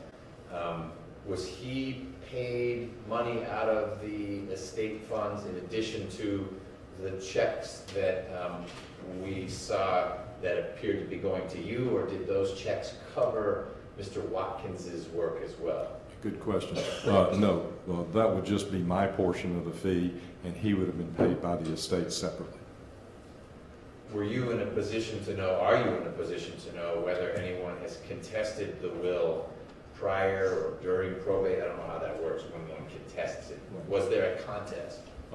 No, there's a limited amount of time once the will is probated for anyone that has objections to make those objections, and I'm not aware of anybody making any objection to her will. Did you ever provide advice to Mr. McIver as to how to pay for Ms. McIver's funeral or cremation costs? No, other than just to let him know that was one of the high priority items that had to be paid. And many times in estates, the timing of the payment, it can be different. They might pay somebody for the flowers and then the funeral home gets it 2 months later. But as long as it gets paid, everything's okay. Is there any timeline to fulfill the bequests in a will once funds are available? In the law, must do it by 30 days, 90 days? No specific time, but it's a reasonable amount of time you have to do it. Do estates and the estate management ever get audited? Well, if someone objects, if they think they're not getting as much as they should, usually it's from some beneficiary. In this case, it could have been by the residual trustee who said, wait a minute, something's wrong here, I should be getting more out of this. Then it can cause an audit of the estate. Do you know if Mr. McIver has, at this point in time, satisfied all of the bequests and other requirements of Ms. McIver's will? Well, when Mr. McIver was no longer the executor of the estate, none of the bequests had been satisfied because the estate was still being administered. So at the time his role in it ended, what you said applies? Correct.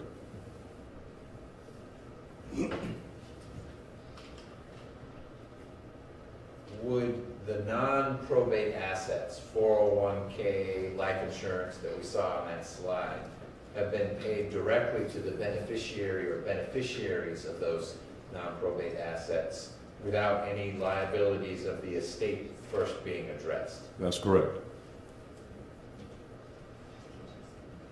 Is there a legal consequence, I guess to whom would it be a legal consequence, or for whom, if bequests are not fulfilled?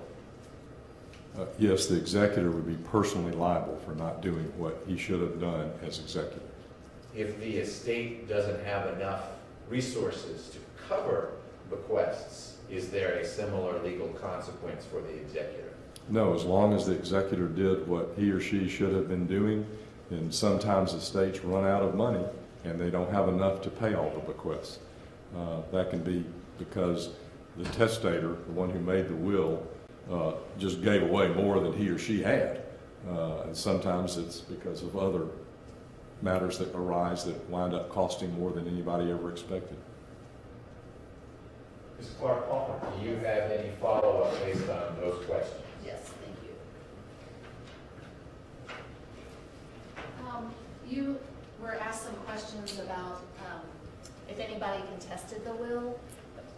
What's the process for letting the world know about the will? I mean, how do people know that it's time to file a contest to the will? Right. When you probate the will, that is all part of the public record, and also the executor will file in the, well, this is the Fulton County Daily Report, the official newspaper of the county, will file a notice to creditors and claimants of the estate to make a claim. This is also public record, but you just have to realize if somebody dies, you need to check into it and move on. There's no notice other than just the fact that it's a public filing and anybody can go see the records, and the fact that that newspaper ad would have gone out. Okay. And are you allowed to, when you're administering an estate, if somebody owes money to the estate and at the same time they're going to get a bequest under the will, are you allowed to offset those two things against each Yeah, other? sometimes the parties work it out like that. Okay. In this case, Technically, you're not supposed to, but it works out. you can finish your answer. It's just, yeah, I mean, it's just whatever's practical, easiest, least costly, then they'll work it out. In this case, was there money owed to the estate by Phyllis Gable? Do you remember? Yes, I believe she had a note. Was she also named as one of the cash beneficiaries in the estate? Yes. So is it practical and allowable to say, instead of paying her the cash bequest and then asking her to write a check to pay back the loan, we'll just figure out what the net difference is and that's what she'll get? Yeah, that's what I was saying earlier. A lot of times the parties just work it out to make it the easiest and the cheapest way of handling it. All right. And Mr. McIver owed money to the estate, right? Yes. But he also was a beneficiary of the estate, right? Correct. All right. The money paid to Mr. Kirk Watkins, what was the reason he was hired? Well, once the $975,000 claim was filed against the estate, we were pretty much assured we were heading toward litigation or possible litigation, and we needed to get a litigator involved that knew all about litigation, which I am not. All right. And so if that claim had not been filed against the estate, would you have sought the services of Kirk Watkins? No. Is that money that the estate would, the fees paid to Kirk Watkins, is that money that would have stayed in the estate if you had not hired him? Yes. The money that you received for your fees from the estate, did you give any of that money to Tex McIver? No. Okay, why do you laugh? Well, just never heard of a lawyer performing services for a client and then getting paid for those services and then turning around and giving it back to the client. Because did you earn that money? Yes. All right, thank you. Mr. Rucker, any follow-up? Just a few, Judge.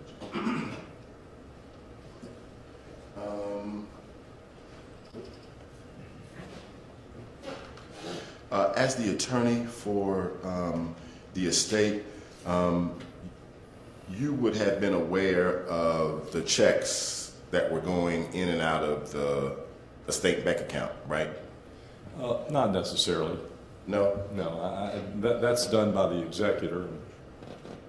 Those decisions are made by, in this case, it would have been the defendant. Well, during the time he was the executor, yes. Right. And so you were just asked about the Phyllis Gable's note. Who is Phyllis Gable? Well, I understood she was the housekeeper for the McIvers. And did you know that the amount of her loan was $14,500? No, I thought it was less than that. Okay. How much did you think it was? I thought it was about $6,000, $6,500, something like Okay. That she would have owed Diane McIver, the estate. that. Well, once again, not being technical, but it's Clay Management, the company that Diane owed 100% of. So yes, effectively, you're right. Right. And so can you tell the jurors, did you become aware that on December the 16th of 2016, the defendant wrote a check to Phyllis Gable for $13,400 from the estate? I don't think I was aware of that. No, I don't recall that. Again, I didn't keep the checking account. I didn't know what checks went in and out. That was up to the executor. Okay. You told us that Mr. Kirk Watkins was a lawyer hired for the estate, correct? Correct. Can you tell the jurors who is Tammy Johnson? Who was who? Tammy Johnson. Mr.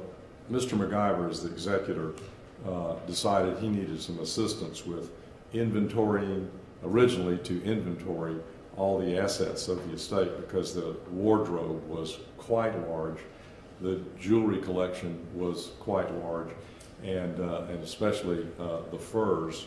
As I think I mentioned earlier, I always understood there's 137 furs. And so he hired Tammy Johnson to assist in inventorying all those, establishing what the value might be, and then ultimately she assisted in lining up the auction and the sale of all those items. She was helping him do that. Okay. And in as much as Ms. Clark Carmine has established that Mr. McIver had never served as an executive before, did you suggest, were you the person that suggested to him, or strike that and get a better question, did you suggest to him that he should pay Tammy Johnson $3,000 a month? Your Honor, I just object as being not part of the follow-up to the jurors' questions. Okay, I think it's in scope. Did I tell him to pay her $3,000? Yeah, $3,000 a month. No. I'm sure I would have told him she needs compensation, but I didn't tell him $3,000. I didn't tell him what the amount was. That was up to them to negotiate and decide. Okay. Okay. And you understood her role was to, what, like inventory the clothing and the furs and the jewelry, and to help set up the sale? Yes, and then kind of morphed into a Girl Friday kind of role, too, to help with the estate. Okay. And can you tell the jurors, do you know an attorney named Nick Latito? Yes. Okay, so now I'm going to object. We seem to be moving a little ways away from Okay. areas explored. Okay. The questions I posed. I understand. I understand.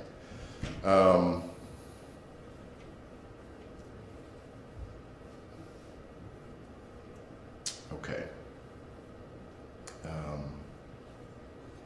Well, we had follow-up questions that dealt with Mr. Kirk Watkins. You recall those questions, right? Yeah. Yes. Is Mr. Latito a part of the firm with Mr. Watkins or with you? Same objection, Your Honor, it's relevance. Sustained. Okay. All right. Thank you, Judge. Thank you. Mr. Smith, we appreciate your time. Glad to Unfortunately, you have to go out into that pollen-filled world now. I do. I'll try to stay safe. Next witness. Ted Smith, Your Honor. The Smith.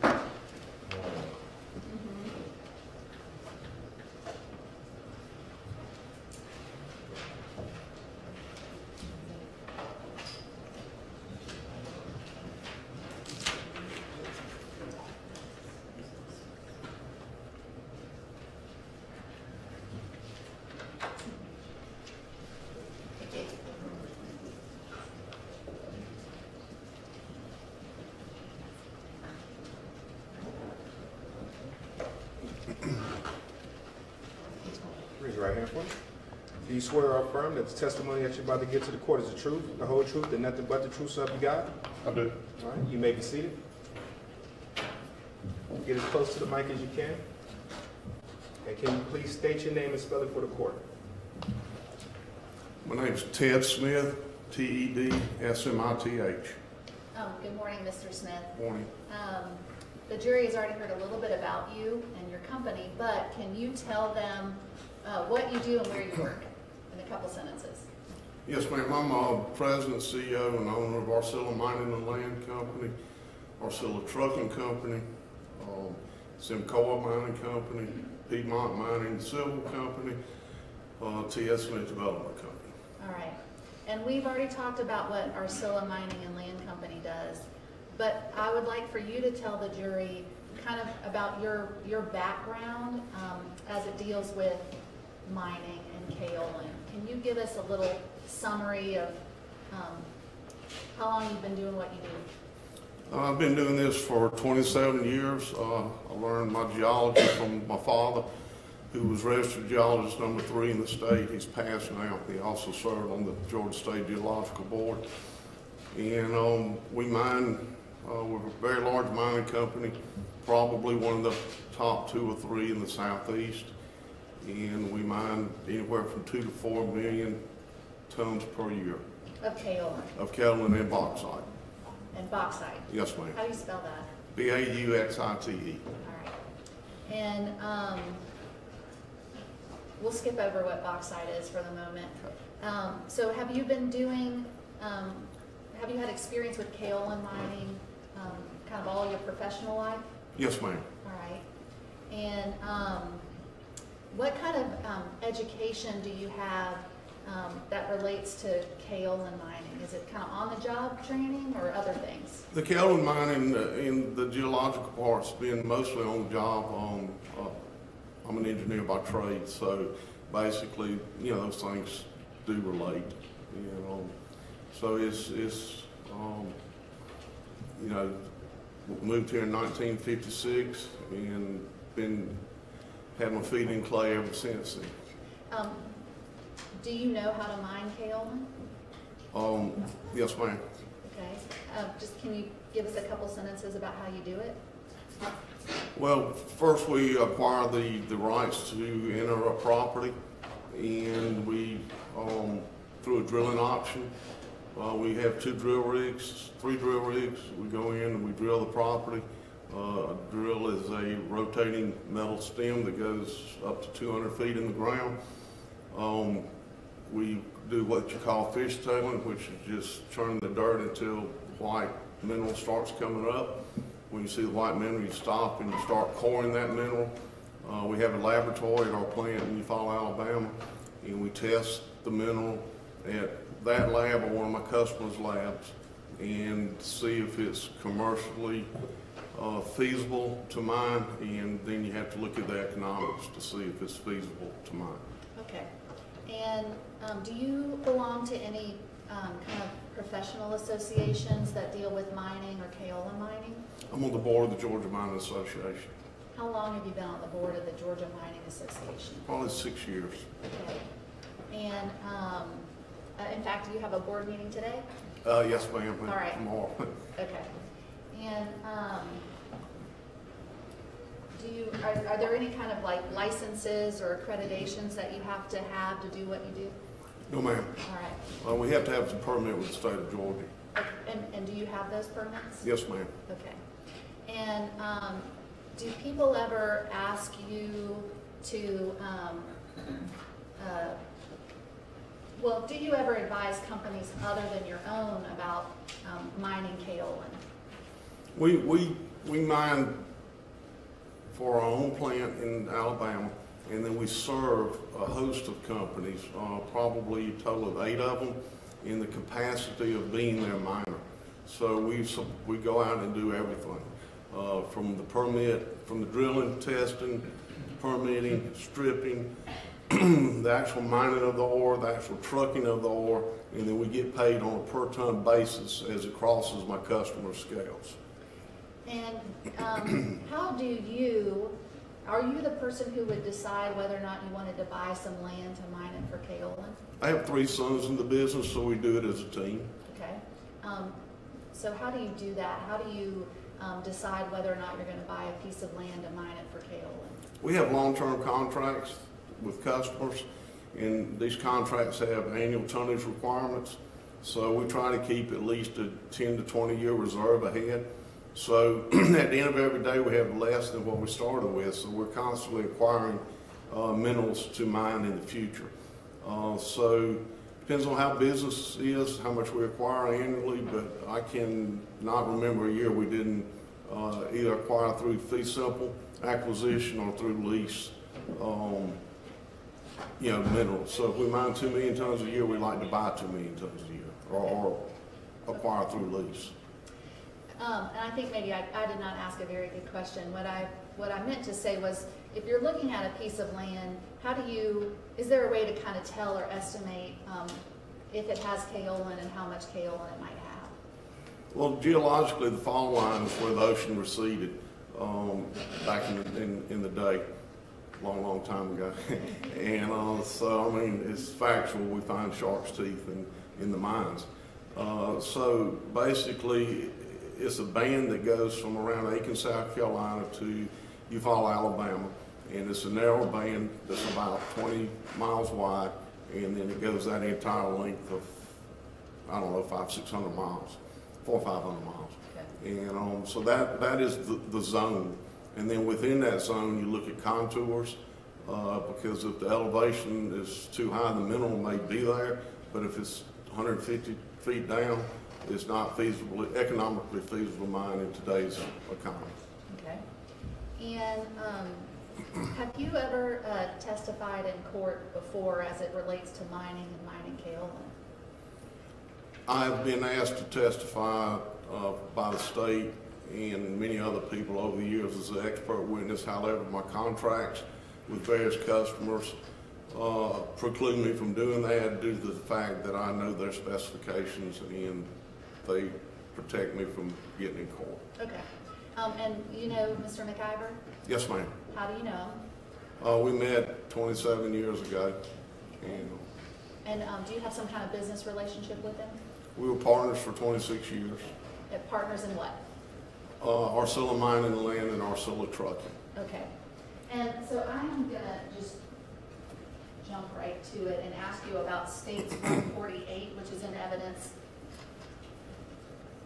Do you have a copy of this letter with you? Yes, ma'am. Okay. And you can, if you want to refer to that or anything else to refresh your recollection, that's fine. Just let us know when you're going to do it. Okay. Okay? Did you write this letter? Yes, ma'am. All right. Can you tell the jury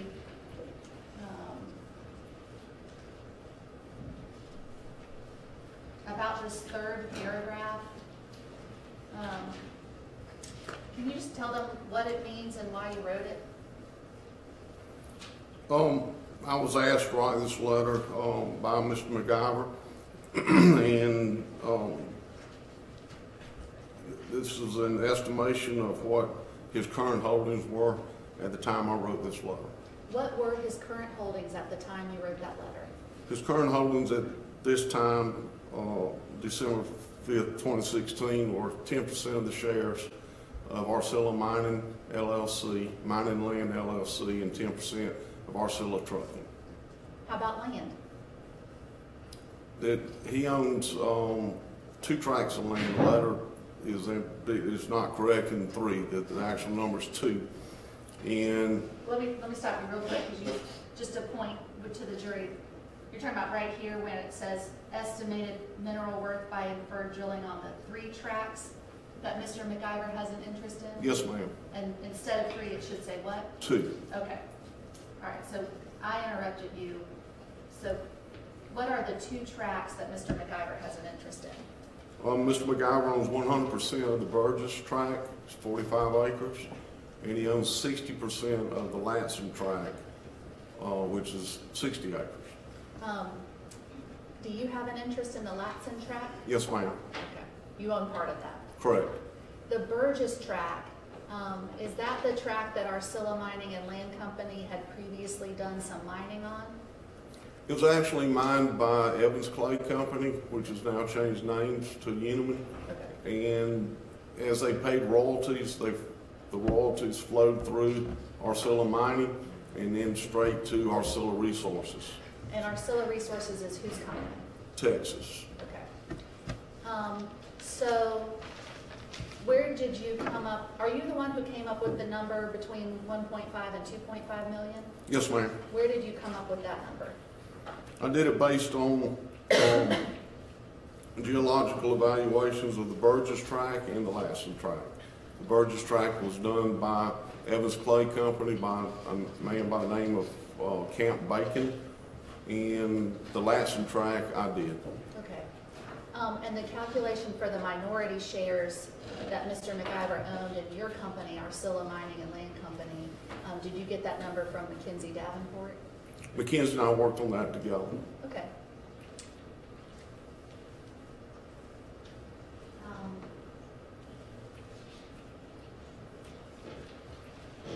So the 1.5 to 2.5 million dollars, does that value represent something more than just Mr. McIver's interest in Arcilla Mining and Land Company?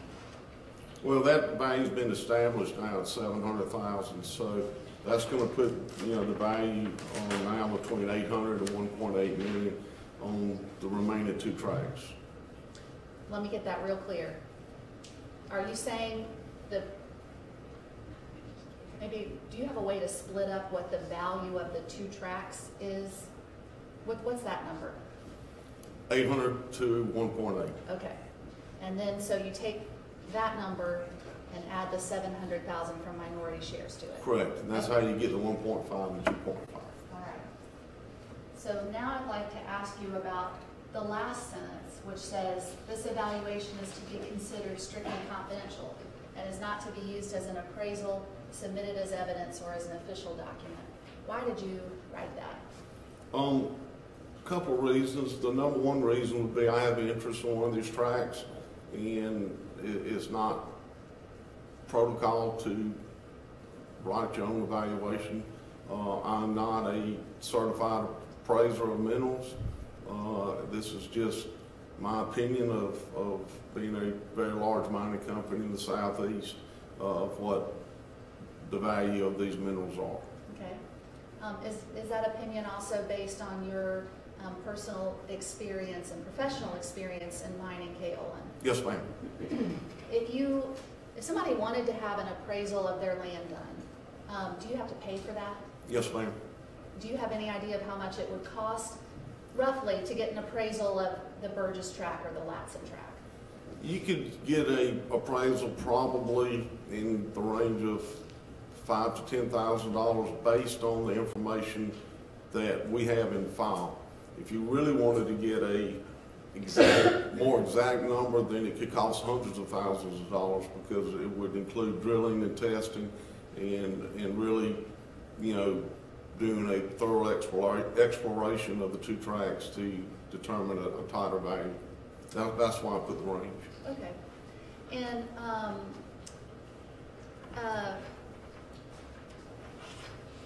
the value of the Burgess track or the Latson track, the value that you estimated, is that going to be the same as the tax appraiser's value for that land? No, ma'am. Tax appraiser's value is basically just the land.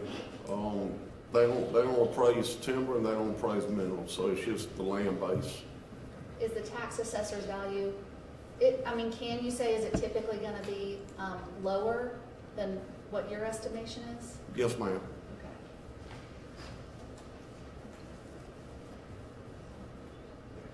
All right, thank you. Those are my questions.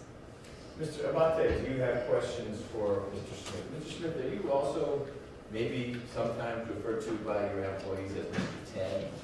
Yes, sir. Oh, that's the same person? Yes, sir. All right, I'm going to call you Mr. Smith. We heard about it, Mr. Ted. I wanted to know if it was one and the same. It'll be Mr. Smith for you, Mr. Abate. Of course. We did hear a lot about Mr. Ted yesterday. It was all good, by the way. Oh, thank you. You got a great CFO. Good morning, Mr. Smith. How are you today? Morning, sir. So you have owned, been part owner of our Arcilla Mining for 27 years? Correct. Okay, and how, you said you know Mr. McIver, the defendant, for 27 of those years as well? Yes, sir. How did you guys meet? He found me and requested a meeting to discuss the possibility of doing mineral investments. And that was in 1990, 1991, correct? Yes, sir. Okay, and you guys started Arcilla Mining at that point together? We actually started a company called, I believe, Kaolin Landowners Association first. And when we failed at having marketing of minerals, we started mining ourselves and formed Arcilla Mining shortly thereafter. And when you say mining yourselves, were you actually doing the mining, or did you hire people to do that? In the beginning, we contracted out. Today, we do it all ourselves. Okay. And I believe you said your educational background was in engineering? Correct. Okay. So you are not a licensed geologist? No, sir. And I said, have you taken any mineral or geology courses over your number of years that you've been involved in mining and drilling? Yes, sir. I've sat through some various courses at various seminars, and I read all my dad's books, and everything that he wrote and got published. Okay. And at the inception or the beginning of the company, was it always you were 90% owner and Mr. McIver was 10% owner? No, sir, it was 50-50. Okay. And when did that 50-50 interest that you both had, when did that change? Do you remember? I'd have to look for the date, but it was during Texas divorce. Okay.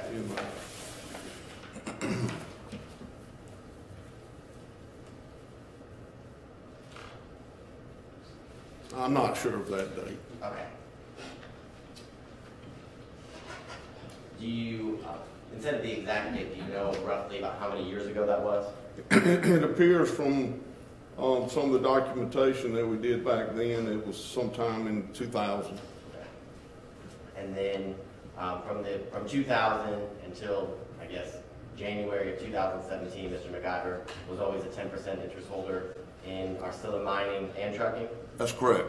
And that 10% interest, is it 10% in Arcilla Mining and then 10% in Arcilla Trucking, or the 10% in total together for both of those companies? It's 10% each company. So it's a total of 20%. No, it's 10% Arcilla Trucking and 10% of Arcilla Mining. Are they separate companies? Or They're separate companies. Okay. So you have 10% and then 10% in Arcilla Mining and 10% in Arcilla Trucking. His total, I guess, percentage in, if you were to combine those, it would be 20% total. I mean, 10 plus 10 equals 20, but it's 10% of each company. Let me ask you another question. So the $700,000 that was paid or was valued for Mr. McIver's 10% interest in, what was it? What was the 10%? What was the seven? Let me stop. The $700,000. I'll ask you a better question. This seems to be the thing. So the $700,000, the value that you put or you spoke about on direct. What is that $700,000 the value of? 10% of Arcilla Mining and Land LLC and 10% of Arcilla Trucking LLC. So of that $700,000, what is the value of the 10% of Arcilla Mining? It would probably be 90% of the 700,000. It's hard to make profit in the trucking industry. Okay. No competition. It's competition in federal laws and electric driver's laws and wrecks and all fun stuff. And we heard yesterday those trucks are pretty expensive. Correct. Okay. So, but the $700,000 includes all of his interest in both of those companies. Correct. Okay. So, to bring your attention to the letter that states at 148 that Ms. Clark Palmer showed you. So, you subtract the $700,000 from the range of 1.5 to 2.5, correct? Yes, sir. And when you subtract that, the range, I think you said was, the top end was 1.8, the low range was 800,000, right? Correct. And that, in this letter, is for the evaluation of 3 tracts of land. That's what the letter says, correct? It says 3 tracks, but we've done no drilling on the 3rd track, and Tex has no interest in it, so there's really no value that I can state today. And I understand that, but in this letter, as a part of your evaluation of the 800 to 1.8 range of the 3 tracts of land that you value for this letter, you included that 3rd tract of land, correct? Correct. And so the 800 to 1.8 million range for the, I guess, value of the tracts of land that Mr. McIver allegedly has is wrong, correct? You could say that. Okay. And how much would need to be subtracted from the 800 to the 1.8 to not include that 3rd tract of land that you included when you did this letter? The 3rd tract land is 30 acres. We have not drilled on it, so we cannot include any mineral value. And land in Tweed County brings about $1,000 an acre, so I would say $30,000 at minimum. And how long have you owned that third tract of land? Third tract of land, I owned it with a gentleman by the name of Greg Norad, and I guess it's probably been 15 years. Okay. And in those 15 years, have you done any testing on that land? No, sir. Okay. I guess why did you purchase the tract of land? It laid in a good geographical area for minerals. Okay. And for kaolin? Yes, sir. And what was the other mineral you referenced earlier? Bauxite. Bauxite? Okay. And I guess my question is, why in the 15 years have you not done any testing to see if that land is worth, I guess, any money or has any kaolin on it? This objection. Kaolin on it. I'm sorry. I thought we were done. Objection to relevance. Yes, once you have fee simple title, the urgency to acquire the tract is over, and you put it in your reserve book, and you get to it when it's time to go spend the exploration dollars closer to mining to see exactly what the tract is and to develop a mine plan. And this letter that states 148 that we've been referencing, why did you write it again? Mr. McIver asked me to. Okay. And when did he ask you to do that about land? Evidently, it was somewhere around November 2016. And do you remember, did he ask you multiple times to ask the letter, or was it just one time that he asked you to reach out? Did you just reach out one time for the letter? No, sir, he reached out several times. And did he tell you why he needed this letter? Not specifically. Now, we referenced the bottom part of this letter, the last paragraph, that this evaluation is to be considered strictly confidential and is not to be used as an appraisal, submitted as evidence, or as an official document. You wrote that, correct? Correct. Okay.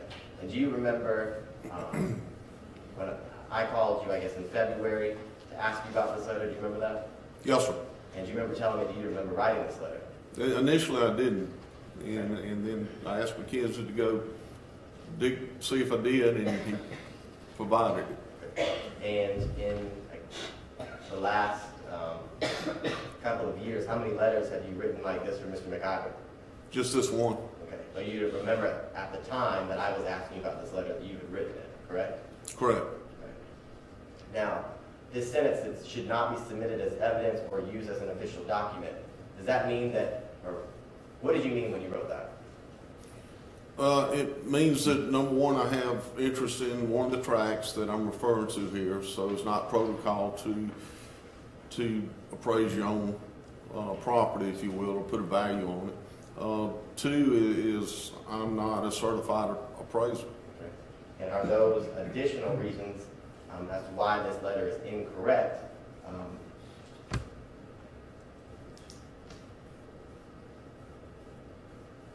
me ask a better question.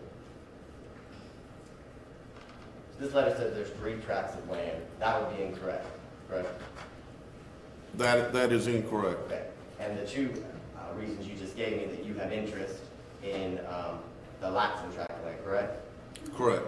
And that you're not a certified appraiser, correct? Correct. Are all of those reasons why this letter you wrote should not be used in court? Yes. Okay. So when you wrote this letter, it was of your, I guess, opinion that it should not be used for court at all.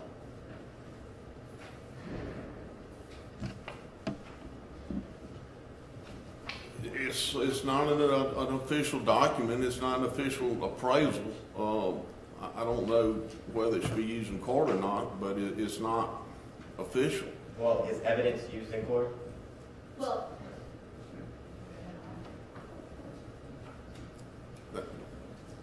Ask that one more time, please. Is evidence used in court? Is the evidence used in court? Yes. I believe so. Okay, and your letter says it should not be submitted as evidence, correct? Correct. Now, let's talk a little bit about, I guess, the breakdown of the $700,000. Was all of that paid at once? No, sir. Okay. How much initially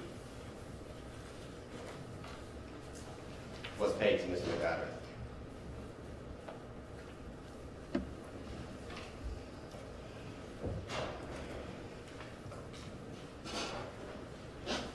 I'm not sure the exact amount today, but it was 700, and then initially it was in the range of 200.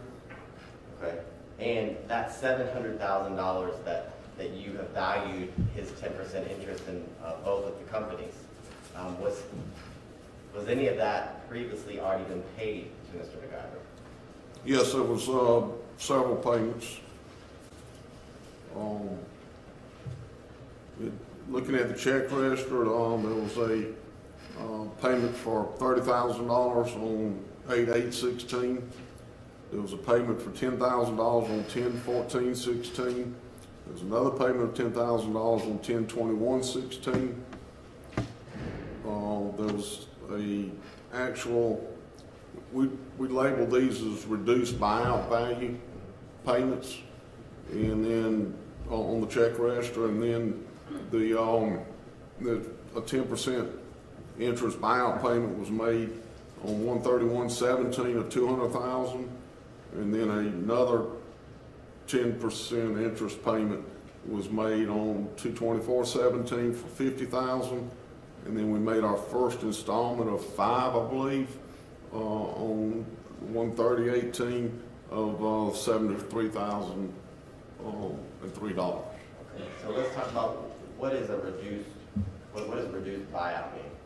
Well, Tex and I have been discussing my family buying his shares for several years, and we never seemed to have time to sit down and agree on the value.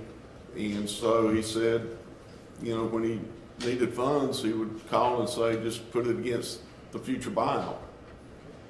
So at the time when he needed funds, you're, I guess for lack of better words, or loaning him money, correct? It would have been a loan if the buyout hadn't have happened. Correct.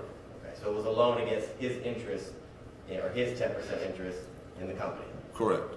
And if no buyout ever occurred, did you expect that Mr. McIver was going to pay you back? In one form or another, yes, sir. So the reduced buyout payments, I think the largest one you said was $75,000. That wasn't a gift, correct? Correct. You expected to get that back one way or another. Correct. So on December 5th of 2016, when you said that his interest in Arcilla Mining was $700,000, or that was the value of it, that's incorrect, right? No, the value is correct. The value is correct minus how much he's already, I guess, loaned to you, or you've loaned to him, right? Yeah, the value of $700,000 was the agreed upon value, and if you want to look at it from strictly a dollars and cents standpoint, like balancing a checkbook, you would take $700,000 minus any payments that have been made toward that $700,000 at the date of closing. Okay, and I think, I was writing it down as you mentioned it, I think the total is $125,000 that he had already, I guess,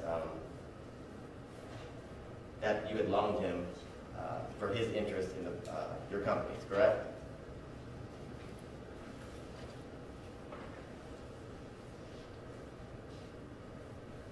I believe that's correct. Okay, so in reality, this letter should have said that the interest, well, wouldn't you say that the $700,000 is misleading in this letter? If you want to say, I probably or could have said 700. The letter doesn't say that. The letter says 1.5 to 2.5, including his interest. It doesn't say 700,000. Okay. So the range, to ask a better question. So the range of 1.5 to 2.5, it's incorrect, right? Correct. Because you included a tract of land that Mr. McIver had absolutely no interest in, correct? Correct. And you also, or that number 1.5 to 2.5 is incorrect because you should have subtracted the $125,000 that had already been paid to Mr. McIver, correct? Correct. Okay.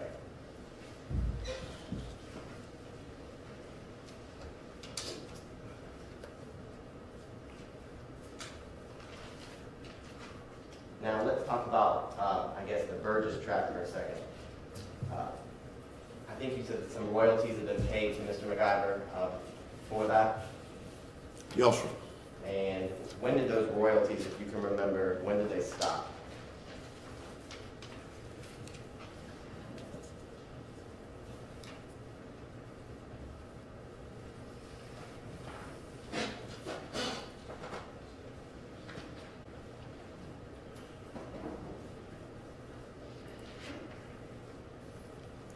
It looks like they stopped somewhere in the neighborhood of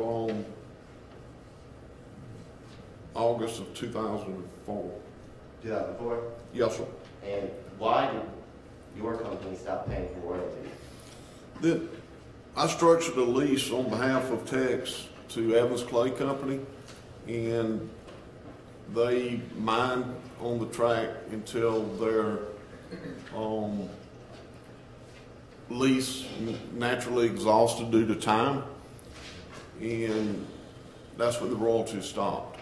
And so, because I was kind of handling this situation for Tex, Evans Clay would pay Arcilla Mining, and then Arcilla Mining would reimburse Arcilla Resources on a monthly basis during the mining time period. Okay.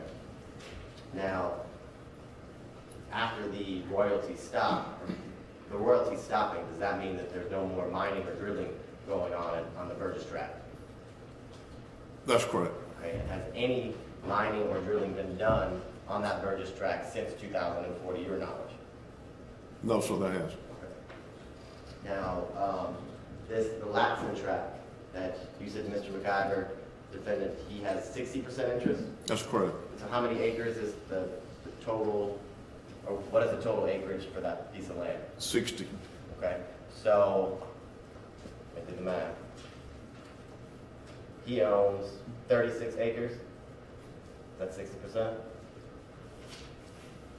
Well, see, 10% would be 6. 6 times 6 would be 36. You are correct. Now there's Potential future CFO. Hey, if you're looking. So, and then I believe you said, I guess the question is how much is that 60% interest worth? Well, I stated in what I sent to you on 3/16/18 that it was worth the track. My valuation of the track is $275,500. You divide that into 60% that Arcilla Resources has, and I come up with $165,800. Okay, and that is based on your, I guess, experience in the mining industry. That's your estimation. That's correct. Okay. So that's $163,000. $165,800. Okay. Now,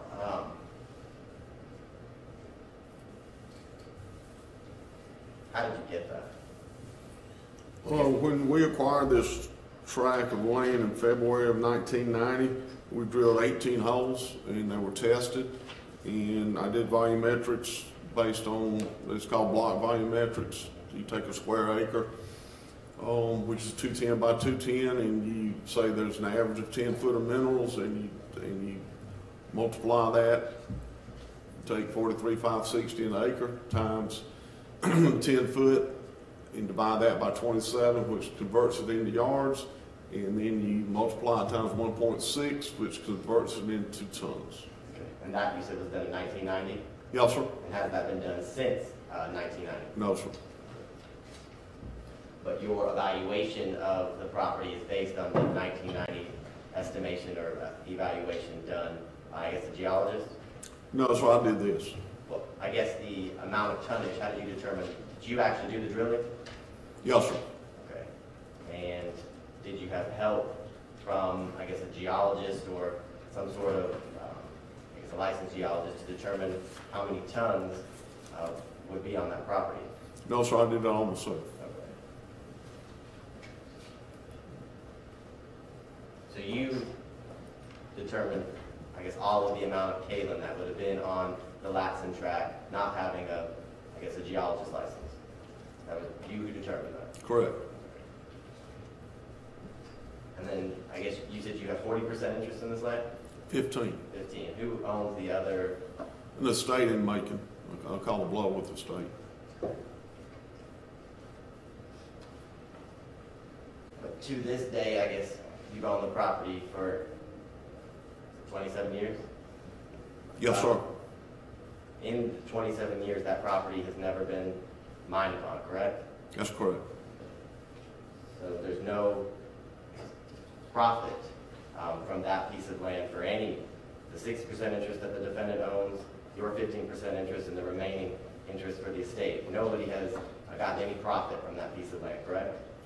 Not minerals. I think we did thin the timber one time. Okay, and when was that, back in 1990? We clear cut at 90 and then we thinned it again probably 20 years later.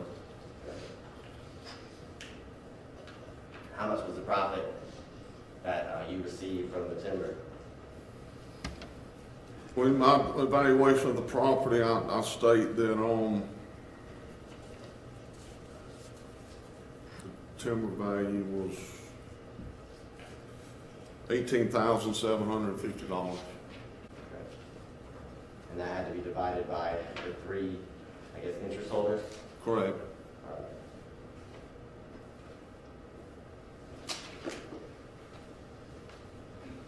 Now, just to bring your attention real quickly back to these reduced buyout payments, or the loans with the expectation that there would be a buyout. The $75,000 reduced buyout value or payment that you gave to Mr. McIver, when was that?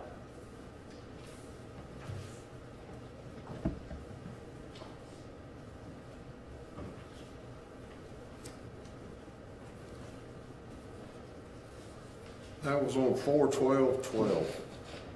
And then the $30,000 reduced buyout payment that you referenced earlier, when was that paid to Mr. McIver? That was paid on 8/8/16. August 8th of 2016? Correct.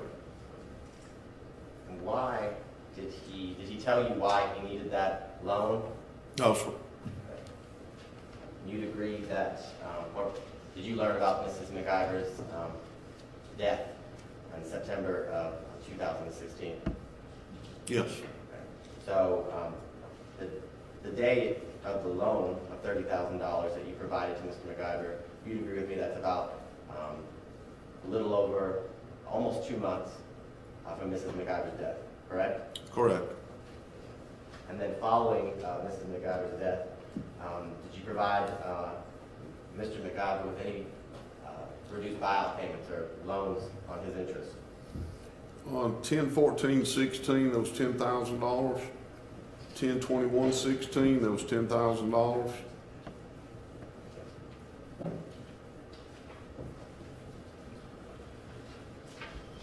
Now, after Mrs. McIver was shot by the defendant, did you have any contact with him? Yes.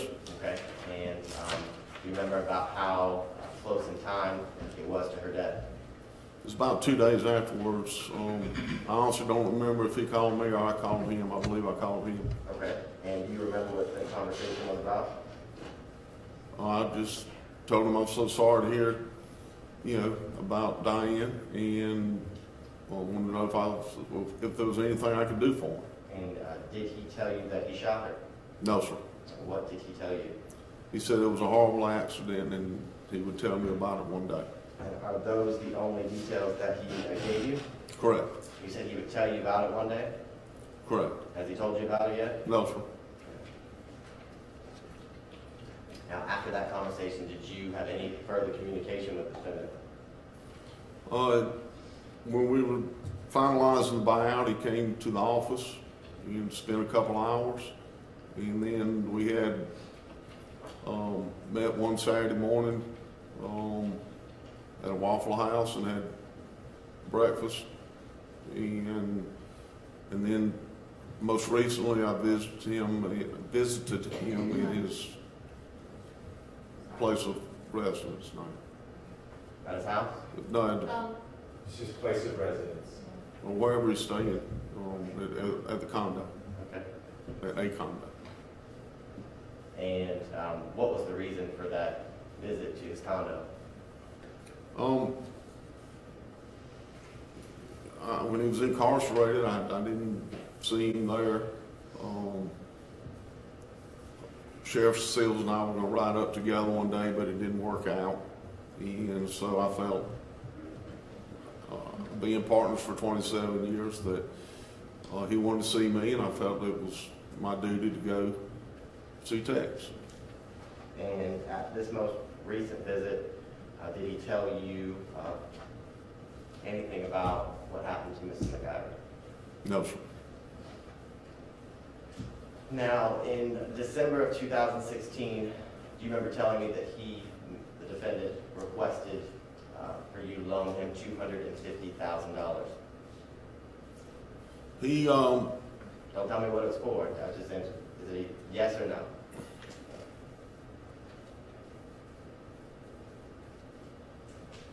Let me ask a better question. Did he ask you for $250,000? he had somebody call me to ask for bond money.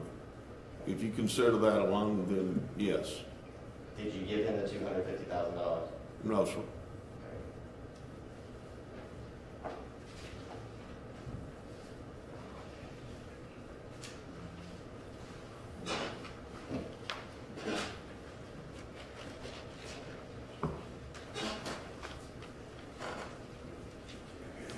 I don't have any further questions, Judge.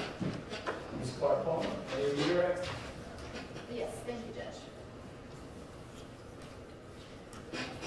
Mr. Smith, you were asked some questions about the fact that I think it's the Latson track, that there hadn't been any, let me back up. Is there a name for it when you go do the kind of testing drilling? Is that a fair way to call it? And that would be called exploratory drilling. Okay. All right, so the fact that you haven't done any exploratory drilling or any mining on the Latson track since 1990, does that in any way affect your opinion as the value of that land? No, ma'am. Why not? The minerals are still there, and we mine in progression, and we're progressing in that direction, and so we will eventually cross that property line, and the three parties that own that tract will eventually get royalties. Okay, so tell the jury in a couple sentences, what do you mean when you say we mine by progression? Well, you know, the next cut is beside the last cut, and you just keep going until the mineral runs out. And this property, both of these properties, are in a natural progression to be mined. Okay. At this moment, do you have intention to mine the Latson property at some point in the future? Yes, ma'am. Okay. And Mr. Abadi asked you some questions about conversations that you had had with the state before today. How many conversations have you had with somebody from the district attorney's office before today?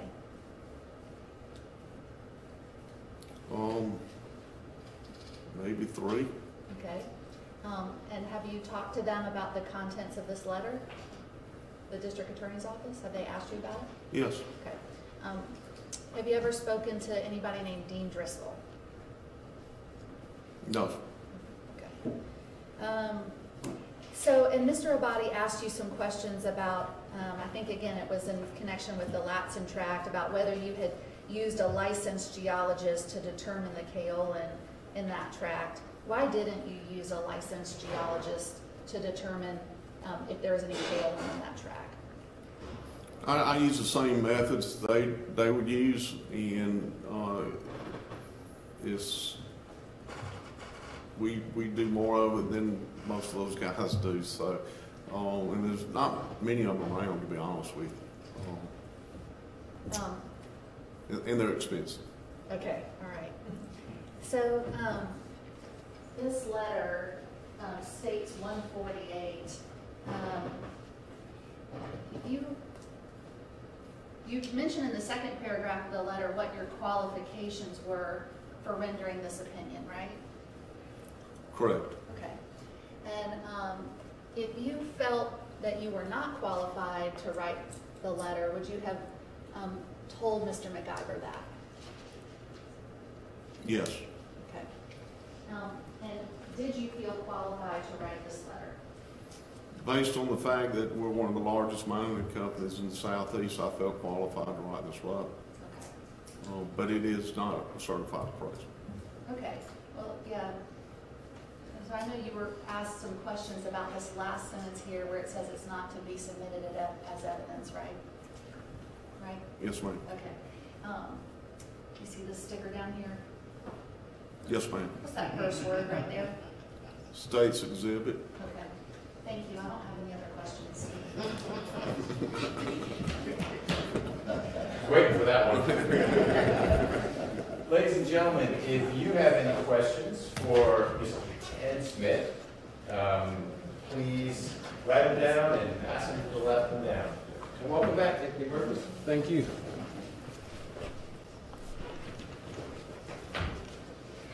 Thank you, sir.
So much of it, it's on the screen right now.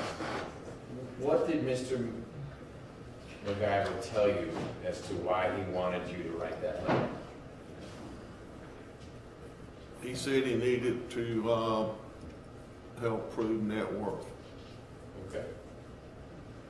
When you wrote the letter, was your valuation of Mr. McIver's 10% stake in those two companies higher or lower or the same as the final payout or buyout price of $700,000? It would be the same.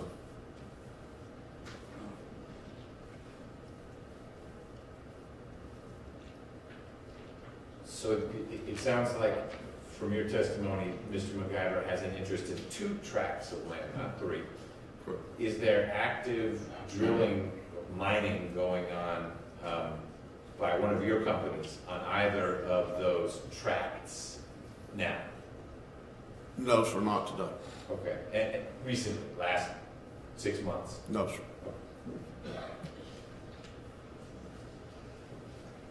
Do you know anything about the ownership structure of Arcilla Resources? I do not.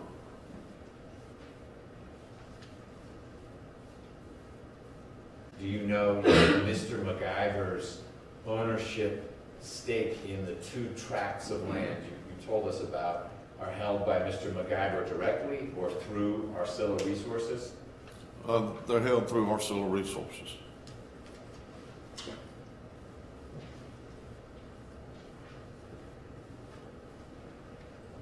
When Mr. McIver asked you to write the letter and you complied, did he discuss with you at all the possibility that it would be or could be used in court? No, sir. Have you done much work with EBITDA, earnings before interest, tax, depreciation, and amortization multiples, or any work with EBITDA? Yes, I have. Good for you. I haven't. The question is, okay. Share with the jury, and I may not get the right company name, but the primary vehicle through which you do the kaolin mining, so that may be Arcilla Mining, what its average yearly earnings are. By earnings, I mean first the revenues, and then what your profits might be, say, over the last few years. You don't have to go back to the beginning, but just to help folks scope the size. Arcilla Mining entity generates in the neighborhood, in the last 3 years, let's say, probably averages in the middle 40s, like $45 million annually, and it's showing a net profit of between 1.5 and 2 million. The government is kind on mining, so we're able to depreciate 100% mining equipment when you buy it, so that can fluctuate your bottom line dramatically. If you buy $1 million truck, you can write it off that year if you have the profitability to do it. And so we control profitability by buying equipment and growing the company. You mentioned that the government may not be so kind to trucking. Does Arcilla Trucking add much more to the bottom line, or is the primary source of profitability Arcilla Mining? Primary source is Arcilla Mining. Ms. Clark-Palmer, do you have any follow-up for Mr. Ted Smith? A couple questions. You were asked if you know about the ownership of Arcilla Resources. Do you know about Mr. McIver's relationship to that company? I believe he owns 100% of it, but I have not looked at the corporate records to say. I know he initially did, but that was a long time ago, so I just don't know. Okay. Well, do you have any knowledge or reason to believe that, like, is there another person's name that you have ever known to be associated with Arcilla Resources other than Mr. McIver? Objection calls for speculation. He just said he didn't know. Or hearsay, sustained. Okay. All right. Thank you. Mr. Ted, or excuse me, Mr. Smith, I apologize. There goes your chance. We've gotten close over the last hour. Does Arcilla Resources do any drilling or mining for minerals? No, sir. Okay, and I guess to your knowledge, isn't it true that Arcilla Mining and Resources is really just a holding company for tax purposes for the defendant? Arcilla Resources would be classified as a holding company for whatever purpose. Thank you. Mr. Smith, I appreciate you coming all the way up here. Yes, sir. Appreciate your testimony. You are free to go. Thank you.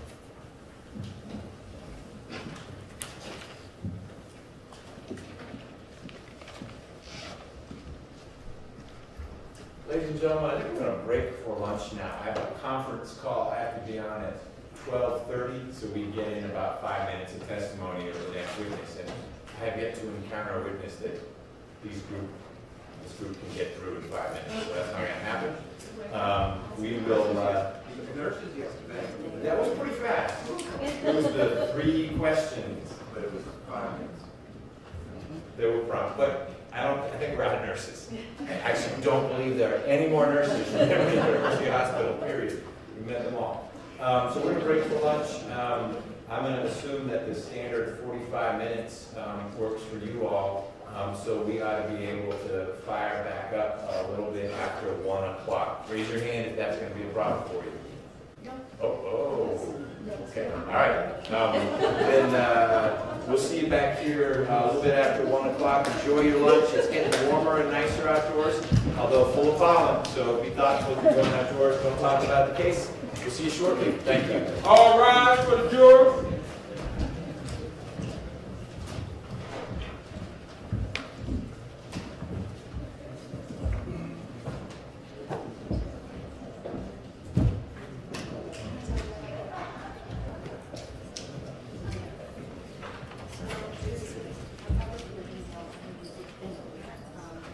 Please be seated. All right. Ms. Clark-Palmer, since you've been doing most of the working this morning, anything before we break from the defense? No, Your Honor. You've got witnesses to take us through the afternoon and beyond? Yes. Okay. Mr. Rucker, anything from the state? Yes, sir. All right. Let's be back here a minute or 2 after 1, so we're ready for the jurors, and we'll keep pressing on. Thank you.